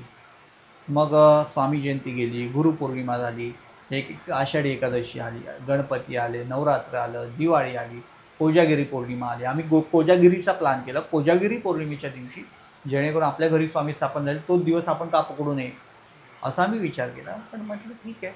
पण मी जेव्हा अक्कलकोटला गेलो होतो तेव्हा ते गुरुजी मला म्हणाले होते, स्वामींनी वेळ, तारीख, काळ, मुहूर्त सगळं काही बघून ठेवलेलं आहे, तू पुढे जा फक्त. आणि मी पुढे जा शेवटी एकही काही सापडत नाही हाती. कधी स्थापन करू हा प्रश्न पडला होता. म्हणजे तिथे आम्ही नुसती लाईट लावली तरी पोलीस यायचे, एक वीट ठेवली तरी पोलीस यायचे आणि बांधकाम थांबवायचे. तुम्हाला इथे परमिशन नाही, तुम्हाला हे नाही ते नाही. अरे म्हटलं बॉस, मी मठ बांधतोय यार, हिंदुस्थानात मठ बांधतोय, माझं किती हे सौभाग्य की दुर्भाग्य मला कळत नव्हतं. म्हटलं ठीक आहे. शेवटी मला ओरडून तिथे मी सांगितलं बरं का सगळ्या लोकांना, म्हटलं पाकिस्तानात मठ नाही बांधत आहे मी आणि मठ बांधून दाखवणार बोललो. कारण माझ्या पाठी स्वामी आहेत, अख्ख्या जगाचा बाप बसला आहे. हां, स्वामी शक्ती म्हणजे काय वाटली तुम्हाला? असं करत करत मग शेवटी मला वाटतं जानेवारी महिना उजाडला. जानेवारी महिन्यामध्ये 15 तारखेपर्यंत माहिती हे वारे वाहत होते. आणि दत्त जयंती ठरवली. दत्त जयंती ठरवली डिसेंबरमधली. दत्त जयंती त्या दिवशी ठरवली. आपण स्वामींना स्थापन करू. ती पण नाही झालं. तिथे म्हटलं सगळं काही जमत नव्हतं काही गोष्टी. मला वाटतं जानेवारी महिन्यामध्ये 15-16 तारखेला आम्हाला थोडेसे असे वाईब्स येऊ लागले. कारण 22 तारखेला प्रभू श्रीरामांचं मंदिर स्थापन झालं अयोध्येमध्ये, बरोबर ना? बरोबर. त्याच दिवशी आपण का करू नये असं आम्हाला एक 16-17 तारखेला आम्हाला वाटू लागलं. एक दिवस आधी म्हणजे 21 तारखेच्या रात्री किंवा 20 तारखेला 21 तारखेला देखील आम्हाला वाटलं होतं की 22 तारखेला तिथे मठ असेल आपला. 21 तारखेला आम्ही एका रात्रीमध्ये फक्त आणि फक्त 3 जणं, मी, सुदर्शन आणि आमचा तो अमोलदादा म्हणून आहे तो. त्याचं तर नवीन लग्न झालं होतं. मला वाटतं एक 4-5 दिवसांपूर्वी लग्न झालं होतं. अख्खी रात्र तो आमच्यासोबत थांबला होता. तो आम्ही तिघेजण, माझ्या घरामध्ये मी डेकोरेशन करतो ना, गणपतीचे पिलर्स वगैरे, पडदे, लाईट्स वगैरे, जेवढं शक्य आहे इथून तिथून काय काय गोष्टी जमवल्या. एका रात्रीमध्ये आम्ही स्वामींचा फोटो बनवला मोठा. हा भला एक 6 फुटाचा फोटो आम्ही छान बनवला. एक मोठा गेट तयार केला, कारपेंटर बोलवले, इलेक्ट्रिशियन बोलवलं. आणि तो फोटोचा किस्सा. तुटलेला काच ते पण सांगतो. आणि ते हे झाल्यानंतर मला वाटतं आम्ही एका रात्रीमध्ये अर्धवट राहिलेल्या बांधकामाचं पूर्ण एक असं रूपांतर केलं जिथे आतमध्ये रेती, दगडं, विटा हे असे डोंगर होते. आम्ही स्वतः फावडे घेतलेत, सगळे प्लेन केले, त्याच्यावर कार्पेट असतं लाल कलरचं. संपूर्ण एकावर एक असे 2 कार्पेट आम्ही तिथे अंथरले. आणि मला ॲक्च्युली माझ्या काही मित्रांनी खूप सपोर्ट केला. मला आवर्जून सांगायला आवडेल, लालबागचा रुपेश जाधव भाई म्हणून जो आहे त्याने मला त्यावेळेस खूप सहकार्य केलं होतं. कारण मला तिथे पाण्याची सोय नव्हती. तो मला टँकरच्या टँकर पाठवायचा रात्री अपरात्री. मला वाटतं हा मठ बांधण्यासाठी आम्ही 2-2 वाजेपर्यंत 3-3 वाजेपर्यंत तिथे ना असे ड्रम भरून ठेवायचो, पाण्याचा साठा करून ठेवायचो. कारण मला तिथे पाणी मिळायचं नाही. आणि सकाळच्या वेळेस जर पाणी भरायला गेलो तर काही लोक कंप्लेंट टाकणं किंवा काय, म्हणजे ते दिवस पण आठवले ना असं वाटतं किती ती म्हणजे गोष्टी अशा होत्या ज्या आता स्वामींनी खूप बदलल्या. शिवाय रात्रीचं पाणी भरायचं आणि पहाटे मग कामगार येणार, ते जेवढं शक्य आहे तेवढं फटाफट काम आटोपणार. मग सकाळ झाली, कोणी पाहिलंच काम चालू आहे, मग लगेच पोलिसात फोन करणार आणि पोलीस येणार आणि आमचं बांधकाम थांबणार. मग तिथेच थांबलं. मग परत दुसऱ्या दिवसाची वाट बघायची, मध्यरात्री पाणी टँकर येणार. त्यासाठी रुपेश जाधवने मला पाण्याची खूप मदत केली. खूप छान माझा मित्र आहे. लालबागच्या राजाच्या ट्रस्टीवर तो आहे, मंडळामध्ये आहे तो कार्यकारिणी सदस्य. तर इथून मग पुढे मग 22 तारीखची सकाळ उजाडली आणि स्वामींचा जो आम्ही भला मोठा फोटो बनवला होता तो बनवल्यानंतर, कारण इथे मला काय बनवता येत नव्हतं, इथे जरा लाईट जरी लागलं ना की पोलीस यायचे, कोणीतरी फोन करून पोलिसात सांगायचं आणि इथे आमचं बांधकाम थांबलं जायचं. मग एका रात्रीमध्ये जशी पांडवांनी कशी एका रात्रीमध्ये मंदिरं बांधली आहेत त्या गतीने किंवा ती शक्ती आम्हाला स्वामींनीच दिली. एवढे मोठे पिलर आणणं, इतक्या मोठ्या काय काय गोष्टी आणणं, पडदे लावणं, लाईट्स लावणं, हे सगळं उचलून आणणं, हे सगळं एका रात्रीमध्ये केलं गुपचूप. इथला म्हणजे म्हणतात ना कोणाला माहिती लागू देणार नाही अशा पद्धतीने आम्ही हळूहळू त्या गोष्टी आणून तिथे ठेवल्या. हळूच कोणाला कळत नाही फावडा घेतला, जागा प्लेन केली, कार्पेट टाकलं, थोडंसंच एक असं चांगलं स्वरूप वाटू लागलं, चल चांगलं होतं आहे. कारण की मला एक विश्वास होता, जोपर्यंत स्वामी बसणार नाहीत ना तिकडे तोपर्यंत काय होणार नाही बोललो. कारण हे काम माझं असंच अर्धवट राहणार आणि यामध्ये वेळ जाणार. आणि वेळ जाणं काय या गोष्टीला काही घेणं देणं नाही. कारण स्वामींनी जे ठरवलं होतं या दिवशी त्यांना बसायचं आहे, मग ते कसंही करून घेणार. असं करत करत शेवटी मग मला वाटतं पहाट झाली. पहाट झाल्यानंतर आम्ही फोटो उचलला, माझ्या घरी बनवला होता. कारण तिथे बनवलं असतं तर लोकांना कळलं असतं हे काहीतरी आतमध्ये हालचाल चालू आहे म्हणून. कारण त्यांची काही टिपर होतेच, बरोबर, ती लगेच फोन करून सांगायची आता इथे हे चाललं आहे ते चाललं आहे. म्हणून आम्ही काय केलं, मेन पडदा लावला, मेन कोणाला दिसणार नाही असं, आणि आतमध्ये आपल्या घरातून फोटो उचलला मोठा तो खाली आणताना त्याची अचानक काच तडकली एवढ्या मोठ्या फोटोची. जो मेन फोटो स्वामींना मठासाठी आधी मूर्ती नव्हती हो फोटोचा, त्या फोटोचे आम्ही रात्री निघालो, म्हणजे एक दिवस आधी 22 तारखेच्या हो एक दिवस आधी रात्री 11:30-12ची गोष्ट आहे. आम्ही निघालो आणि काच तडकली. आता आम्ही काच तडकली बोललो तर आम्ही टेन्शनमध्ये, हे नक्कीच चांगलं आहे काच तडकणं, पण एक मिनटं आपण टेन्शनमध्ये आलो की नक्की हे चांगलंच आहे का, की स्वामींची इच्छा नाही आहे, म्हणजे आता जर तडकली तर थांबूया की पुढे जाऊया, या दुविधा मनस्थितीत होतो आम्ही. तर म्हटलं चल, भाई बोलले काच तडकली म्हणजे चांगलं, भाई बोलले म्हटलं चला आता पुढे. मग आम्ही 11:30-12 वाजता म्हटलं सगळं आता बंद, काच वगैरे कुठे आणणार काही, म्हटलं आहे तसं आपण जाऊ, पुढचे स्वामी बघतील. मग रात्रभर आम्ही सकाळपर्यंत सगळ्या गोष्टी एक एक वस्तू आणत होतो आणि सकाळ जशी उजाडली त्यानंतर आम्ही फिटिंग वगैरे करत करत सगळ्या गोष्टी. त्यावेळेत पण मला असं आठवतं की जेव्हा सकाळ झाली 10 वाजले, लोकांना कळत इथे आतमध्ये काहीतरी हालचाल चालू आहे. त्या दरम्यान तिथे पोलीस तर येतच होते, पोलिसांची गाडी लागली आणि पोलिसांची गाडी लागल्यानं, कारण माझं एक काम चांगलं होतं, मी कोणतंही चुकीचं काम करत नव्हतो. मी माझ्या जागेमध्ये विकत घेतलेला, माझ्या स्वतःच्या जागेवर मी मठ बांधतोय, हे काही गुन्हा नाही आहे, बरोबर ना. बरोबर. त्यामुळे मला स्वामीकृपेने काही राजकारणी लोक होते, त्यांचंही सहकार्य होतं ह्यामध्ये. मला आठवतं ज्यावेळेस पोलीस आले त्यावेळेस अनेक बॉडीगार्ड, काय बोलतात त्यांना, बाउन्सर तिथे आले की, आणि जी मेन चौकट होती आपली स्वामीची, तिथे आम्ही एक दरवाजा लावत होतो, कारण आता स्वामींचं स्थान केलं तर एक दरवाजा तर पाहिजे, नाही तर आतमध्ये काही गोष्टी होऊ शकतील.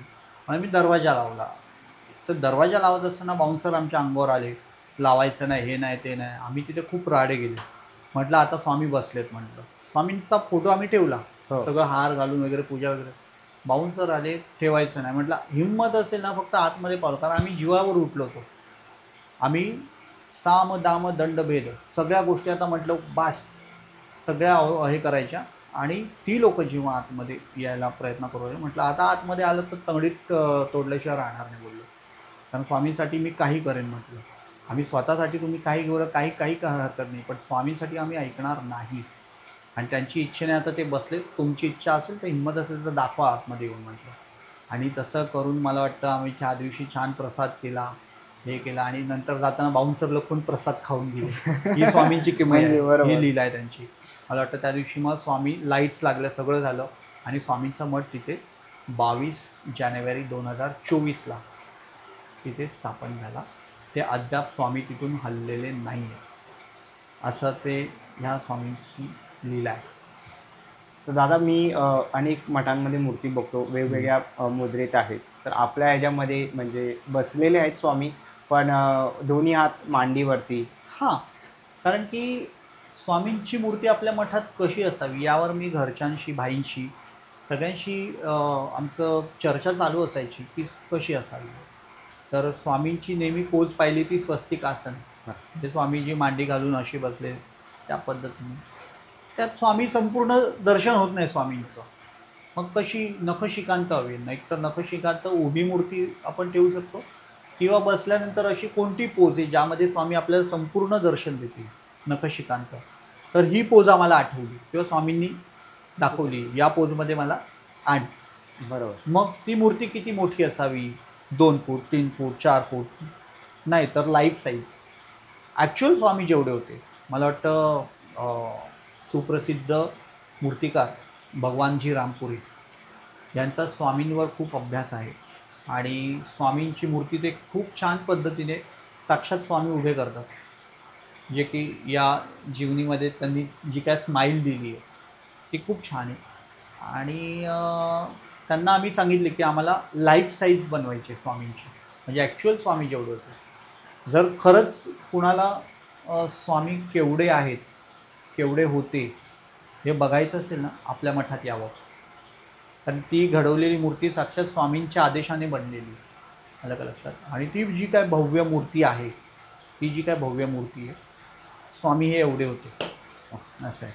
आणि त्या पद्धतीने मग ती स्वामींची मूर्ती सिलेक्ट केली आम्ही त्यांना सांगितलं स्वामी तुमच्या हातून घडतील, आमच्या बाकी काही रिक्वायरमेंट नाही आहेत, आम्ही तुम्हाला पूर्णपणे फ्रीडम दिलेलं आहे. आणि ती मूर्ती घडली. मला वाटतं त्यावेळेस त्यांनी ते स्वामींचे असे पाय ठेवले होते ना, ते पादुका घालून स्वामींना हे केलं होतं. पण एवढंच आम्ही सांगितलं की आम्हाला पादुका नको आहेत स्वामींच्या, कारण स्वामींच्या ऑलरेडी पादुका, त्या पादुकांचा पण एक किस्सा मी नंतर सांगेन. आपल्याकडे ज्या पादुका आहेत त्या, तो एक किस्सा आपण सांगायचा, तो एक संकेत स्वामींचा राहिला आहे सांगायचा, तो सांगेन मी.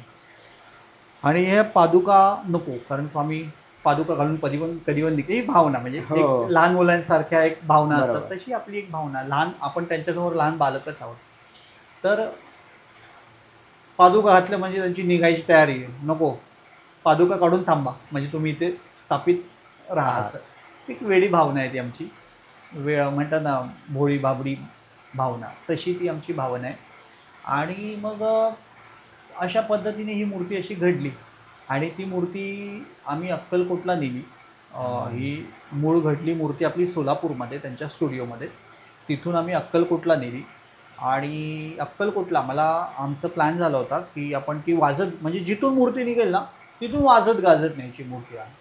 आणि आमचं असं काही ठरलंच नव्हतं की बँजो किंवा काय, कारण की अक्कलकोटचे जे ट्रस्टी आहेत महेश इंगळे चेअरमन जे आहेत, त्यांनी मला खूप सहकार्य केलं. कारण अक्कलकोटमधून मी वटवृक्ष देवस्थानापासून ते समाधी मंदिरापर्यंत ही मूर्ती वाजत गाजत न्यायचं जे काही त्यांचं नियोजन होतं ते सगळं मला इंगळे साहेबांनी इथे सेट करून दिलं होतं. त्यांनी मला वाजंत्री दिली होती, त्यांनी मला पोलीस प्रोटेक्शन दिलं होतं, त्यांनी मला सगळं ऑल ओव्हर त्यांनी सेट करून दिलं होतं. विषय फक्त होता सोलापुरातून मला मूर्ती अक्कलकोटला न्यायची. तर म्हटलं आता सोलापूरला आपण आलोच आहोत, आम्ही एक 7-8 जणं सोलापूरमध्ये गेलो होतो मूर्ती घ्यायला आणि बाकीचे सगळे मंडळींना आम्ही अक्कलकोटमध्ये डायरेक्ट बोलावं, म्हणजे बस आम्ही डायरेक्ट तिथंच नेली होती. असं केल्यानंतर आम्ही सोलापूरला गेलो. म्हटलं आलोच तर सिद्धेश्वराचं दर्शन घ्यावं आणि तिथून मग पुढे जाऊ मूर्ती घ्यायला, आणि तसे आपण लवकर आलो अक्कलकोटमध्ये, दर्शन घेऊ आणि मग त्यांच्या स्टुडिओला जाऊ असं ठरवलं. सिद्धेश्वरला गेलो आणि सिद्धेश्वरला आरती चालू झाली. आरती चालू झाल्यानंतर त्यांनी जे काय वाजवायला सनई चौघडे त्यांचं जे काय होतं, तर तिथे विचार आला की ह्यांनाच का नको घेऊन जाऊ मी सोलापुरातून अक्कलकोटला. माहिती नाही, कदाचित तेही स्वामींचं नियोजन होतं. तिथे गेलो, त्यांना म्हटलं की असं असं, आम्ही सगळेच गेलो, त्यांना विनंती केली. असं त्यांनी एका क्षणाचा हां येतो की, जसं काय स्वामींनी आधीच ठरवून ठेवलं. पैसे किती? अहो पैशांचं काय, नाही दिले तरी आम्ही येतो. म्हटलं हे असं कसं काय, कारण काही लोक लालसेपोटी काहीतरी हे कर, पण अजिबात नाही त्या माणसाने की नाही मी येतो. मग त्यांना घेतलं. आम्ही जसं स्टुडिओमध्ये गेलो, त्या माणसांना न सांगता स्वामींची मूर्ती जेव्हा समोर दिसली तेव्हा त्यांनी वाजवायला सुरुवात केली, ते वाजंत्रीसोबत छान. पण मूर्ती बघून मी आणि सुदर्शन आणि आमचा तो अमोलदादा, आम्ही तिघे थक्क झालो की मूर्ती अपेक्षेसारखी नाही झाली. म्हटलं मग मूर्ती छान झाली आहे, कारण आपण फ्लेवर वगैरे सगळं बघितलं, सगळं छान आहे, पण बॉडी टोन जो आहे किंवा थोडासा वेगळा आम्हाला अपेक्षित होता.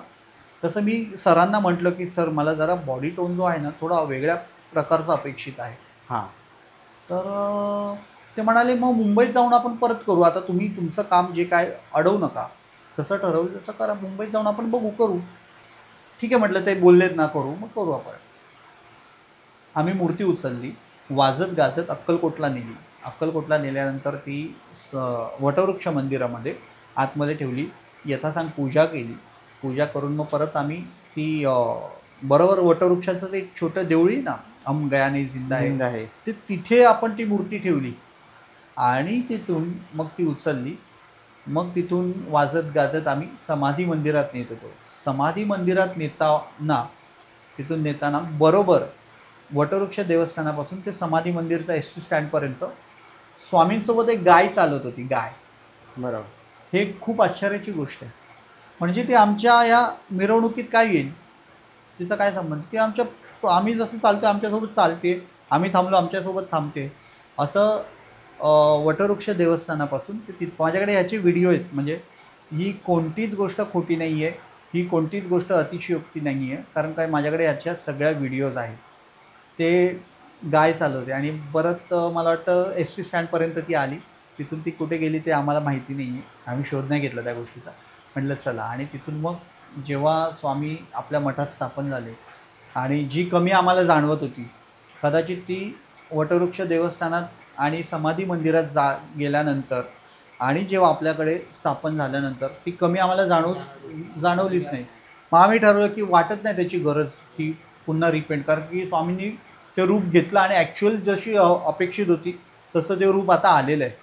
कारण जेव्हा आम्ही गेटवरून पाहिली ही मूर्ती म्हणजे आपली मूर्ती नाही, आपली अशी आपण हा असा बॉडी टोन सांगितलाच नव्हता, आपण रिअलिस्टिक सांगितलं होता, स्वामी साक्षात दिसले पाहिजेत. आणि खरंच माझ्याकडे ते स्टुडिओतले काही फोटो आहेत. याचा अर्थ असा नाही ग्रेट माणूस कोण आहेत, भगवान रामपुरे फार मोठं, त्यांचं नाव घेताना बापरे तेवढी पात्रता हवी पहिली गोष्ट तर. पण माहिती नाही ते इथे आल्यानंतर जे काय स्वामींनी रूप बदललं ना, ती वस्तुस्थिती म्हणजे आम्ही साक्षात बघतोय. तेव्हाचे फोटो तुम्ही पाहिलेत आणि इथे आणल्यानंतर स्थापन केल्याचे फोटो पाहिले ना, तर तो फरक तुम्हाला जाणवेल. आणि ते अजूनही माझ्याकडे संग्रहित मी ठेवलेले.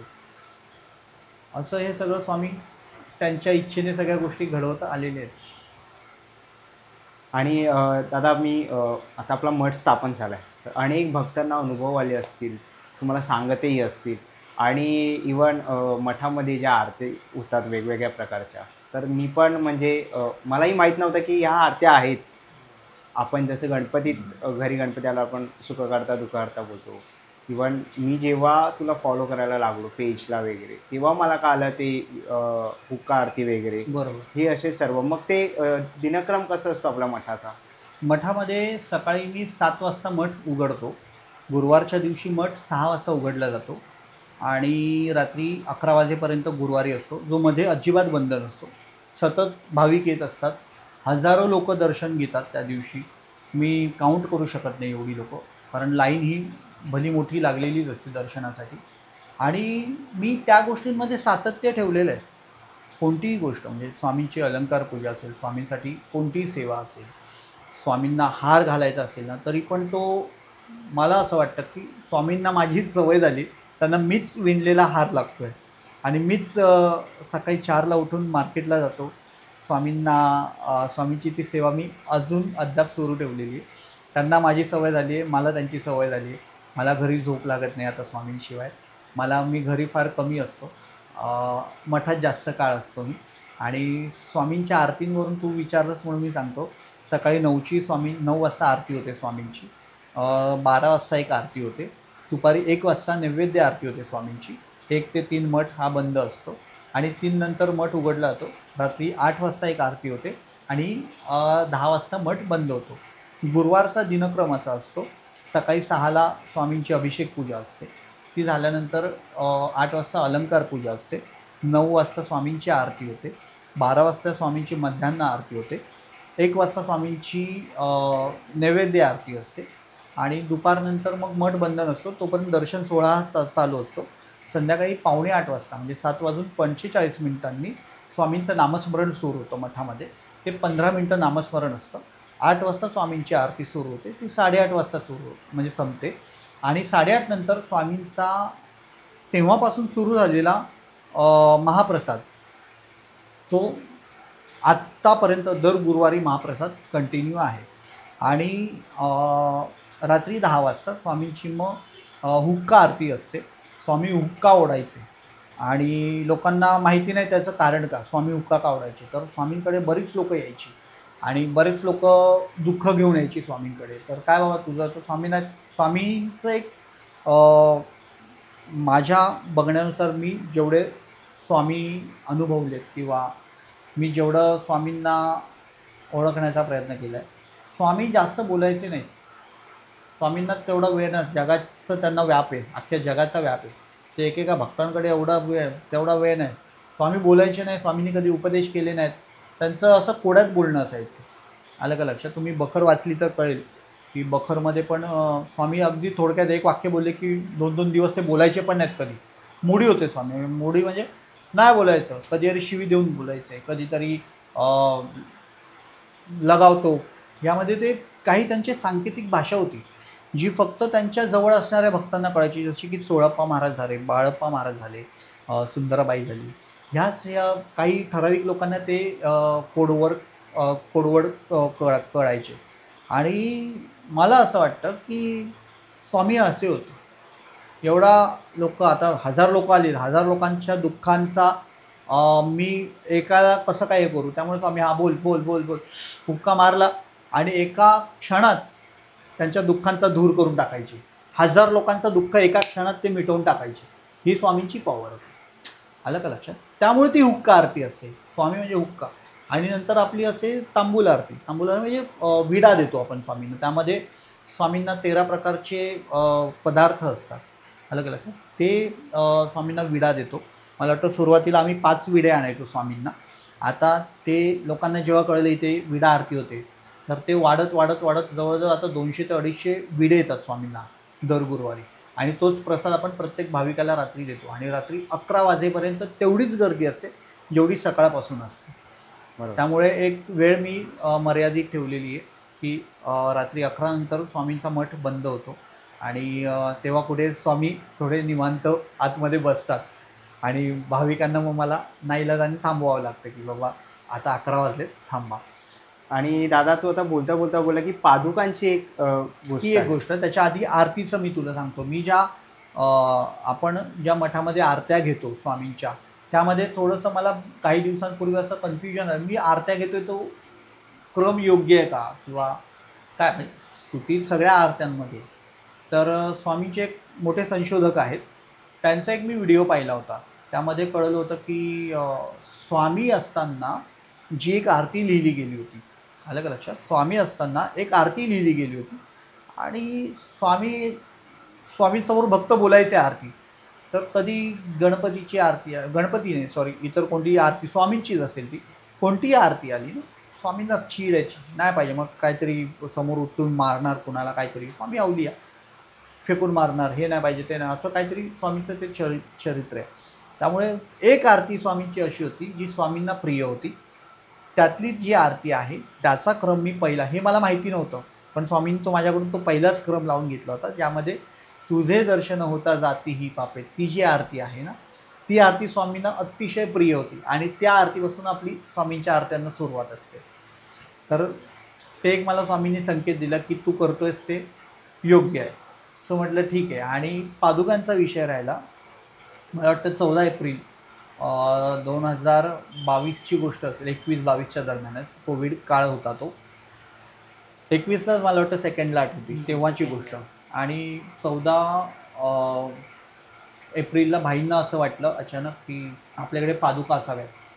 भाई आजारपणातून उठले आहेत आणि मला असं अचानक का बोलतायत की बाबा रे मला पादुका हव्यात स्वामींच्या. मी कुठून आणून देऊ आता पादुका? नाही म्हणे, तू अक्कलकोटला तुझा कोणी मित्र आहे ना त्याला सांग, आणि स्वामींच्या वटवृक्षाच्या मला पादुका हवेत. मी म्हटलं ठीक आहे, मी विचारतो. मी त्या मित्राला विचारलं, बाबा रे असं असं आहे, पादुका हव्यात स्वामींच्या, तू देशील का मला? तो देईन, पण किती मोठ्या हव्यात, काय हव्यात? म्हटलं ते मला एकदा भाईंना विचारावं लागेल. आता भाईंचा कसं आहे, भाईंचं शंकर महाराजांवर जास्त प्रेम. तर शंकर महाराजांचा आकडा हा लकी आहे, 13 आकडा हा शंकर महाराजांचा आहे. त्यामुळे ते म्हणाले 13 इंचाच्या पाहिजेत मला, बरोबर. बोलला ठीक आहे देतो मी, पण मला वाटत नाही, मला पहिलं विचारावं. म्हटलं कसं काय करणार तू? कारण छोट्या पादुका मिळतात हो स्वामींच्या वटवृक्षाच्या, पण इतक्या मोठ्या पादुका ज्या स्वामींच्या साईजच्या, तर त्या कशा मिळणार? तू काय करणार? तू काय झाड कापणार वटवृक्ष? नाही म्हणे, ते पाप आहे मोठं, मी नाही कापू शकत वटवृक्ष, स्वामींचा वटवृक्ष आहे तो. कारण तिथलं एखादं पान जरी पडलं ना, ते लोक आयुष्यभर सांभाळतात की वटवृक्षाचं पान आहे, आपल्याला आपल्या नशिबी आलं. तर त्याच्या पादुका आपल्याकडे असणं, आणि तेही तेवढ्या मोठ्या, म्हटलं कठीण काम आहे रे, कारण तेवढ्या मोठ्या पादुका मिळतील असं वाटत नाही मला. म्हणून तो बोलला काळजी करू नकोस, मी काय ते झाड वगैरे काही कापणार नाही. काही महिन्यांपूर्वी अक्कलकोटमध्ये एक वादळ आलं होतं, आणि वादळात ना आपलं वटवृक्षाचं एक खोड होतं, ते ॲटोमॅटिक कोसळलं होतं खाली. हे आपण एका ठिकाणी सांभाळून ठेवलेलं आहे. तर मी साहेबांशी बोलून ते गोष्ट करेन म्हणून. तर त्यांनी साहेबांशी बोललं, साहेबांनी होकार दिला या गोष्टींसाठी, आणि त्या 13 इंची पादुका तयार झाल्या. त्या मला आणायच्या होत्या इथे मुंबईत. तर आम्ही अक्षय तृतीयेचा मुहूर्त निवडला होता की अक्षय तृतीयेच्या एक दिवस आधी आपण इथे आणूयात, आणि ते आपण तिथे आपल्या घरी या. त्यावेळेस मठ नव्हता, काही नव्हतं, स्थापना करू. 2021 का 22ची गोष्ट आहे, 21ची मे बी. आणि मग त्यांनी त्या पादुका बनवल्या, आणि मला वाटतं इतक्या मोठ्या पादुका, आणि अतिशय देखण्या सुंदर, आणि स्वामींना शोभतील अशा. तर स्वामींची मूर्ती यायच्या आधी आमचं ठरलं नव्हतं स्वामी हे लाईफ साईज असणार आहेत. स्वामींच्या पादुका इतक्या मोठ्या आल्यात आपल्याकडे, जवळ एवढ्या एवढ्या मोठ्या पादुका बनल्या. पादुका बनल्यानंतर आम्ही ठरवलं की आता आणायच्या. पण लॉकडाऊनमध्ये तिथे तर संपूर्ण शुकशुकाट अक्कलकोटमध्ये, एक कुत्रा नाही रस्त्यावर. अशा काळामध्ये आम्ही अक्कलकोटला मे महिन्यात एवढ्या उकडत्या गरमीमध्ये तिथे गेलो. आम्हाला बसही म्हणजे काहीच अवेलेबल, ट्रेन बंद, सगळं बंद. पण स्वामी कृपेने आपल्याकडे एक ओळखीचे जगदंबा ट्रॅव्हल्सचे आहेत, त्यांनी ते आमच्या तिकीट बुक केल्या. ते दररोज अपडाऊन होत होत्या आणि ते मला वाटतं काही त्या गोष्टी लिगल नव्हत्या, पण त्या कदाचित स्वामींचं ते त्यांचं नियोजन असेल ते आमच्यासाठी तिथे पोचणं. आणि आम्ही जाण्या येण्याचं सगळं काढलं. पादुका बनवून झाल्या होत्या 10 दिवस आधीच, आणि 10 दिवस या पादुका मूळ गाभारात वटवृक्ष देवस्थानात पूजल्या गेल्या होत्या. 10 दिवस सिद्ध झाल्या. त्या तिथे नुसत्या स्पर्श होऊन आल्या असत्या तरी त्या सिद्ध होणार होत्या. पण 10 दिवस स्वामी जिथे आहेत तिथे त्या पादुका असणं, तिथे पूजा होणं आणि त्याला दररोज अत्तरलेपन आणि सगळं होत, म्हणजे ही खूप मोठी गोष्ट आहे. 10 दिवस या गोष्टी होणं. आणि नंतर आम्ही त्या पादुका आणायला जेव्हा गेलो होतो तर सगळे दरवाजे बंद होते. स्वामीने आमच्यासाठी ते दरवाजे उघडले, लॉक झालेले दरवाजे आपल्यासाठी उघडले. आणि संपूर्ण अक्कलकोटमध्ये आतमध्ये पुजारी, मी आणि तो मित्र, मला वाटतं इंगळे साहेब, आम्ही एवढेच जण होतो. आणि त्या पादुका आम्हाला बहाल केल्या तिथे. त्या जशा आम्ही पकडल्या, त्या मुंबईत येईपर्यंत मी अशाच पकडून होतो, मी आणि माझे सोबत सहकारी जे होते. आणि त्या पादुका आम्ही मुंबईत आणल्या पहिला आम्ही सिद्धिविनायक मंदिरात गेलो. तिथे सिद्धिविनायक मंदिरात पूजा केली पादुकांची, आणि नंतर मग त्या घरी नेल्या आणि मग स्थापन केल्या. आणि त्या खूप पवित्रपर्यंत मी काचेच्या पेटीतच ठेवून दिल्या होत्या. त्याला कोणाला हात लावू दिला नाही, काय नाही.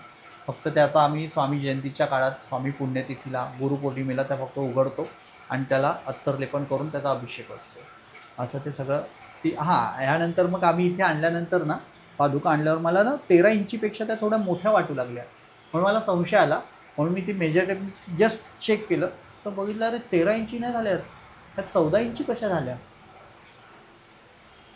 म्हटलं अरे, त्याला फोन केला, तुला म्हटलं मी 13 इंची बनवतो, 14 इंची का बनवल्यास. हां, तर मी 13 इंचीच सांगितले होत्या समोर, पण कार्पेंटरला त्या जो बनवणारा होता तो. म्हटलं मग 14 कशा केल्या त्याने. तो माहिती नाही, त्याला 13 इंची मी सांगितलं एवढं कन्फर्म. आणि पादुकाही अशा भक्कम झाल्या होत्या आणि भव्य दिसत आहेत त्या पादुका, एवढ्या भव्य. तुला माहिती नाही बोलतो, पण ते झाले आता 14 इंची, आम्हाला माहिती नाही. आणि मला वाटतं आणि सुदर्शनने एका त्याच्या मित्राच्या, पुण्याला एक मित्र आहे, तो स्वामींचं खूप करतो आणि स्वामींबद्दल त्याला खूप माहिती आहे. काही नाही तर काही नवीन नवीन शोध घेत असतो स्वामींविषयी. तर याने तो सहज म्हणून किस्सा सांगितला, अरे असं असं आता अक्कलकोटून पादुका, अरे पण आम्ही 13 इंची सांगितलं आणि झाल्यात. अरे बोलतो, तुला कळतं का, तू 13 इंची तू सांगितल्या पण ते 14 इंची झाले, त्याचं कारण माहिती का. कारण स्वामींचा पाय हा 14 इंची होता, म्हणून 14 इंची पादुका त्या झाल्यात. ओके. ना त्याला माहिती, ना तुला माहिती, ना कोणा, त्यात 14 इंची कशा झाल्या. म्हटलं माहिती नाही यार, हे सगळं स्वामींचं नियोजन. बरोबर. मग हे खूप विलक्षण आहे या गोष्टी, मला असं वाटतं. त्यासाठी मग म्हणतात ना की आहेत ना ते, अजून कशाला त्यांनी मला समोर येऊन दर्शन द्यायला हवं. माझा अजिबात हट्ट नाही आहे की स्वामी तुम्ही माझ्या समोर आहे आणि मला दर्शन. माझी तेवढी कॅपॅसिटीच नाही, मी त्यांचं दर्शन, मला दिसत आहेत छान सौम्य स्वरूपात, अशा काही माध्यमातून मला संकेत देतात, माझ्यासाठी खूप पुरेशी ही गोष्ट असं मला वाटतं. आणि त्या पद्धतीने आपण या मठात सेवा करत असतो. स्वामी कृपेने खूप छान पद्धतीने आता तो आपला मठ तयार झाला आहे, होतो आहे. अजून बरंचसं बांधकाम बाकीचं तसं बघायला गेलं तर. महाशिवरात्रीला मी स्वामींचं एक महादेवांचं रूप दिलं होतं. त्यानंतर नवरात्रीमध्ये आदिमाया आदिशक्तीचं रूप दिलं होतं. बाळूमामांच्या या अमावस्या किंवा त्यांचा तो जन्म, तेव्हा मी त्यांना ते बाळूमामांचं रूप दिलं होतं. आणि आता येणारी चंपाषष्ठी आहे, चंपाषष्ठीला स्वामींना खंडोबाचं रूप. हे सगळं नवनवीन मला करायला फार आवडतं. कदाचित स्वामींनाही आवडतं ते, त्यांनाही माझी सवय झाली आणि होतं, छान होतं. परत सांगतो की भाई सांगतात की 5 बोटं एकत्र आल्याशिवाय घास तोंडात जात नाही. करता करता मी अजिबातच नाही आहे. माझ्यासोबत असणारे जे सेवेकरी आहेत, माझा परिवार आहे, माझे घरातली लोक, हे सगळ्यांमुळे हे सगळं कार्य इथपर्यंत येऊन पोचलं आहे, असं आहे. तर खूप म्हणजे बरं वाटलं आणि खूप असे अनुभव ऐकायला मिळाले दादा तुझ्याकडनं आणि हां. संपूर्ण मठ कसं उभं राहिलं, काय जर्नी होती तुमची ते आज आपण जरी पॉडकास्ट करत असलो त्या पॉडकास्टमध्ये माझ्या डोळ्यासमोर उभं राहत होतं सगळे ह्या गोष्टी दादा खरं तू आहे. सांगत होत्या त्या आणि खूप सुंदर असा आपला हा पॉडकास्ट झाला. आशा करतो मित्रांनो तुम्हालाही आवडला असेल आणि जर तुम्हाला आवडला असेल तर कमेंट बॉक्समध्ये नक्कीच तुमची प्रतिक्रिया कळवा. आणि दादाला आणि दादाचा भाऊ आलेला आहे दोघांनाही खूप खूप धन्यवाद. त्यांनी Thank you. अमूल्य वेळ त्यांचा दिला. आज म्हणजे मठाच्या कामामधूनही त्यांनी वेळ काढून आपल्या स्टुडिओला येऊन त्यांनी माहिती दिली. त्याबद्दल खूप खूप आभार दादांचे आणि तुम्हा सगळ्यांना श्री स्वामी समर्थ. श्री स्वामी समर्थ.